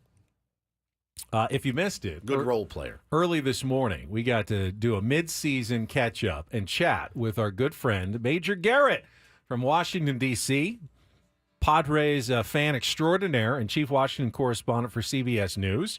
We thought it was good enough that we would bring it back here in our final segment of the week, our conversation with Major Garrett, coming up next here on San Diego's #1 sports station, 97.3 The Fan.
Got a birthday boy at the station today.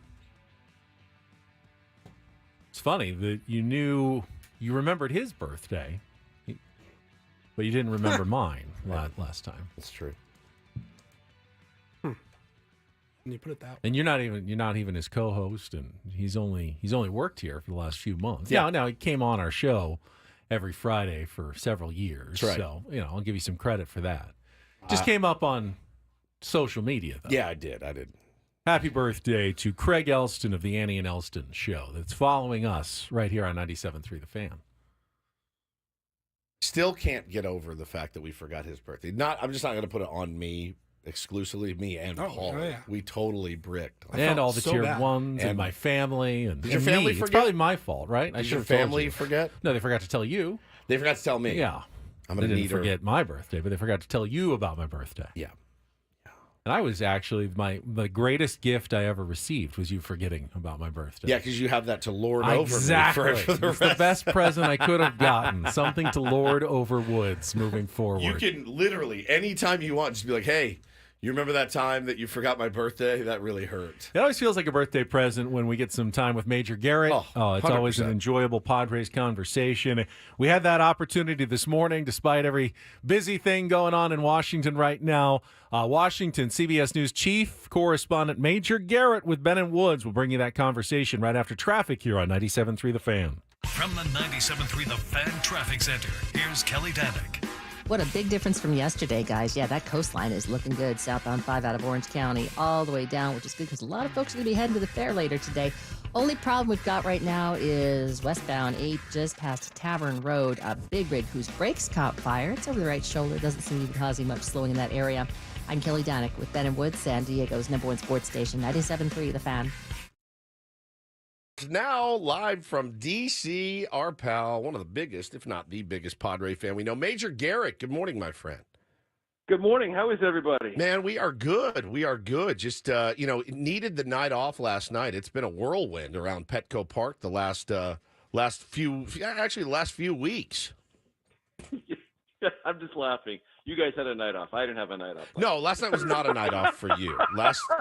I told the guys earlier, I said, I watched 5 minutes, and then I went and I watched Silence of the Lambs and I felt a little bit better about the future of our country. Exactly. Or Full Metal Jacket or something. Yeah, Full Metal Jacket, yeah, exactly. Like that. Exactly. How are you, my friend? I'm good. Look, I think probably where a lot of your audience is. I'm excited about where this team is. I mean, if you'd asked me at the beginning of the season, you don't have Darvish for most of the first half. You don't have Musgrove. You don't have Bogarts. And you've got 44 wins, same as the Braves. Only 2 teams have more wins than the Padres, the Phillies and the Dodgers. Would you take that? Yeah. And I would say yes. Good perspective. Not to mention dramatically better performance with runners in scoring position, dramatically better performance in close games, dramatically better performance in extra inning games, leading the major leagues in bunt base hits.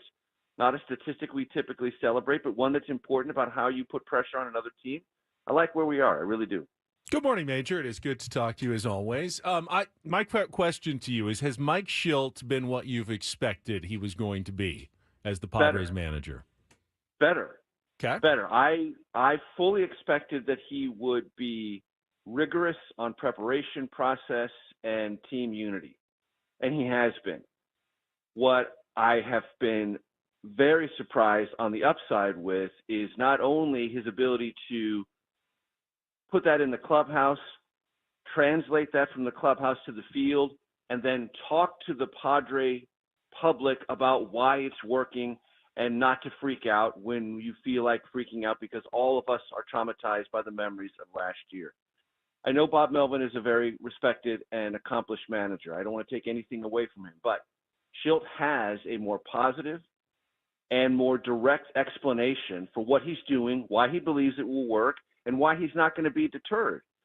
And for a fan base, I think that's super important. It's not only important for the fan base, it's important for the players to know that the manager has their back and will talk to the public about what's going on in a way that supports them, reinforces them, and is credible. And I think Shildt's very good at all those things. And it's funny, talking to Major Garrett here, I try. We have him on every Friday, and I try to get him to say nothing. I'm not asking him to be negative or throw one of his guys under the bus, but I will try to get him to say just, yeah, we could improve in that area. He won't do it, and anything critical.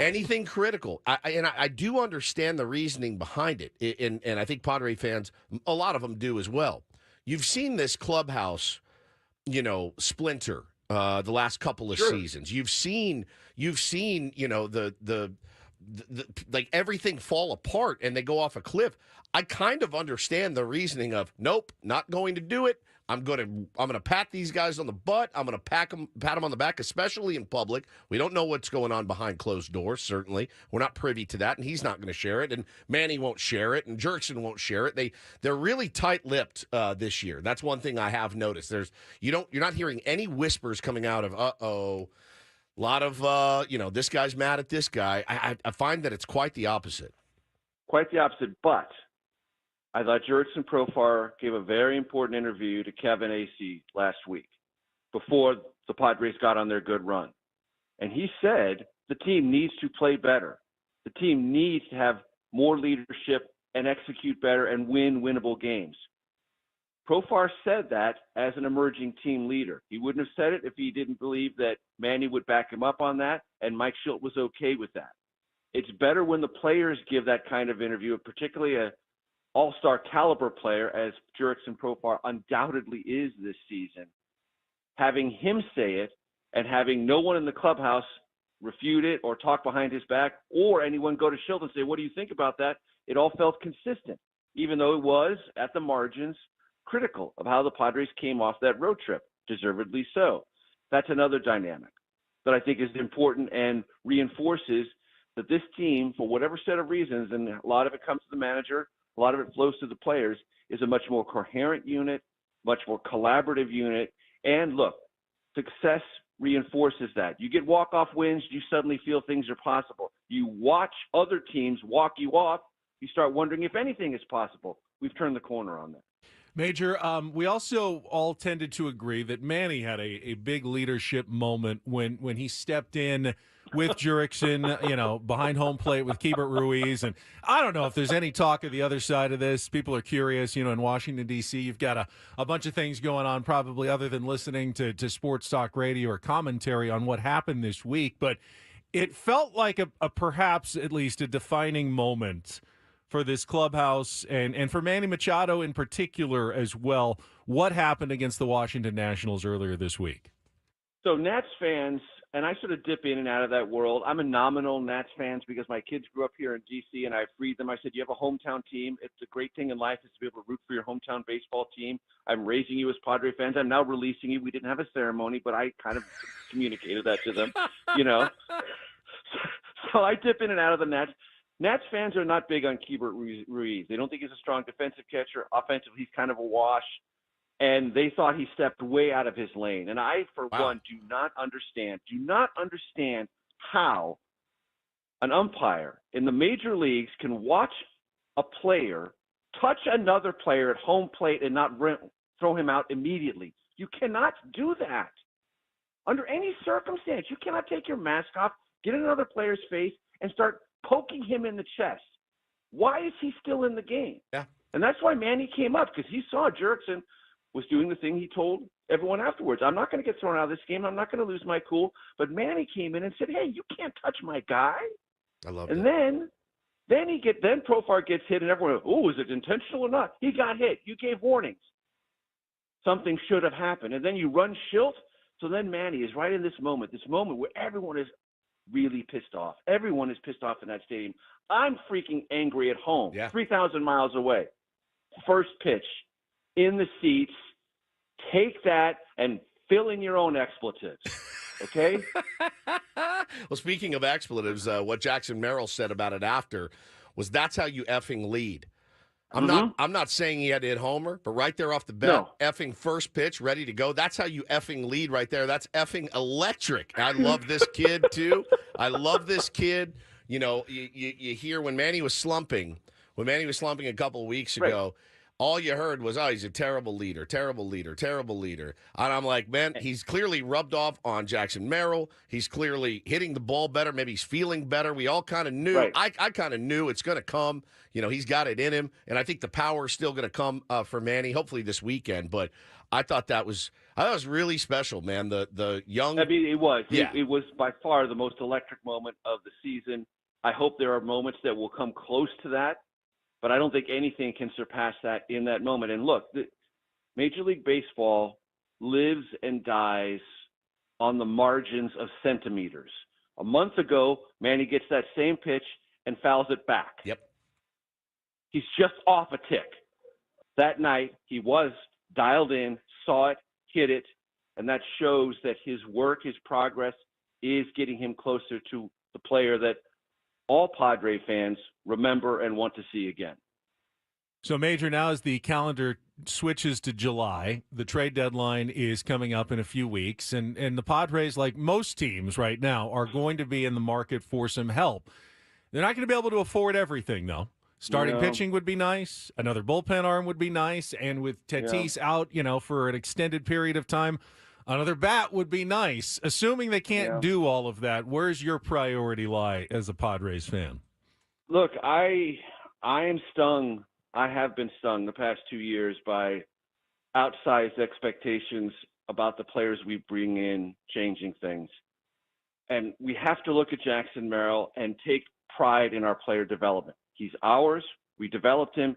He's a star, already a star. Remember that. Not only is he a star, he's cheap, okay? We developed him himself. That's what you get. You don't have to give anything up. You have to pay huge free market ransom for a player like that. I don't want to say stand pat because that's not what A.J. Preller is going to do, but I don't want any of our remaining top prospects traded. I just don't. I want them to stay in the pipeline. I want them to believe in their process of player development and harvest them as we did Jackson Merrill. Watching C.J. Abrams reminded me of what a great player he is, how much this roster would be different. And let's be honest, when Bogaerts and Tatis and Musgrove and Darvish come back, as we all hope they will, that'll be like making a trade. Yeah, we hope. I mean, I feel like I've delivered that line to our audience many times as well over the last couple of years. And they bought on the margins last year. That didn't work out. I thought Scott Barlow was fine. But if you could find a way to grab another Scott Barlow, somebody like that can shore up, the back end-ish of your bullpen, I think that's okay. But when it comes to Salas and DeVries and the huge splashy move, I'm with you. I watched Leo Dallas the other day hit his first home run. We talked about it off the air. Pitch up in the zone. Dude, he hammered this thing and then had the emotion, looked at the dugout. I was like, oh, that kid is 17 years old, 18 years old. I've watched Ethan Salas in person, and I thought to myself, no. We need to be patient with these guys. But honestly, after those two, I'm like, all right, we can continue to make moves as long as people. But everyone's going to ask for those two. I know. Everyone's going to ask for those two. I know. And we just got to say, no, it's not happening. Yeah, stand pat. I agree. Yeah. I agree with you 100%. Major, really appreciate it. I know you've got a very busy schedule with everything that's going on, but I can tell that our listeners were extremely, extremely enthusiastic to hear from you this morning and appreciate your perspective. As always, it's a great one, and thank you so much for your time. I'm always here for you guys. Thank you, brother. Fun conversation as always. And by the way, we're talking about that National Series. Just had some news during that replay that the Nationals are set to promote former Padre prospect James Wood. He's going to make his Major League debut, they say, on Monday, which I think is polite that they didn't do it last week and bring him right up and shove him in the Padres' face. C.J. Abrams is doing well. Mackenzie Gore is doing pretty well. You can't say that the Nationals did poorly in the Juan Soto trade. If they had to trade Juan Soto, they've done pretty well with the pieces they got back, and this will be another big addition for them going forward. So. Yeah, I mean, better than we have so far, I think, right? Yeah.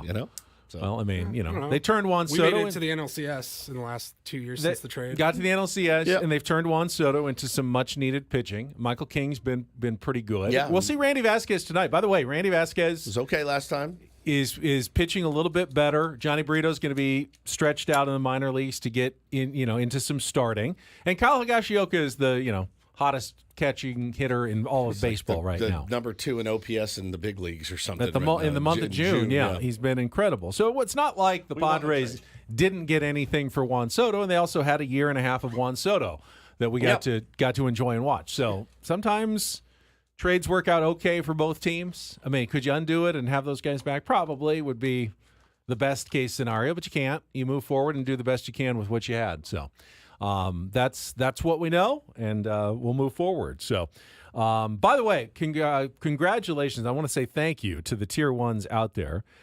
We had John Flint in earlier. He was raising money for the service animal for veterans, Paws for Purple Hearts, and they reached their goal. And I think it is big credit. A lot of Tier 1s responded, and they made it to their $35,000 goal to be able to train a service pet for a vet facing PTSD here in San Diego, which is very awesome. How much did you give? I was on the air. You can't give money while you're on the air. Oh, you did? Yeah, I gave $100. We were on the air. My mic was still on, and I was able to make a donation. I gave my time and enthusiasm. And your platform. The most important commodities you can give, Woods. Anyone can just give money. Right. I gave time, enthusiasm, effort, a couple of witty remarks. Yeah. My witty remarks aren't free, Woods. That's true. They're valuable, and I used a couple of them to help John. I think, though, what they were trying to raise, though, was money. Witty remarks. You're something else. You are something else. His face went white when I asked him that. Big weekend plans? No. I'm going to try to play some golf. Would you like to play some golf? Perhaps. All right. Yeah. See what I can do. Sounds good. We will be back for I'm not even asking you anymore, 3 days Paulie. next week. I would love ahead to of play the golf, 4th of just July not on my holiday. precious weekend. At 6 a.m.? Birthday boy and Annie down coming the up. street from your house. Coming up next for Paul Reindl, for Stephen Woods, I'm Ben Higgins. Have a great weekend. We'll talk to you Monday morning at 6 a.m. right here on San Diego's #1 sports station, 97.3 The Fan. So long, everybody.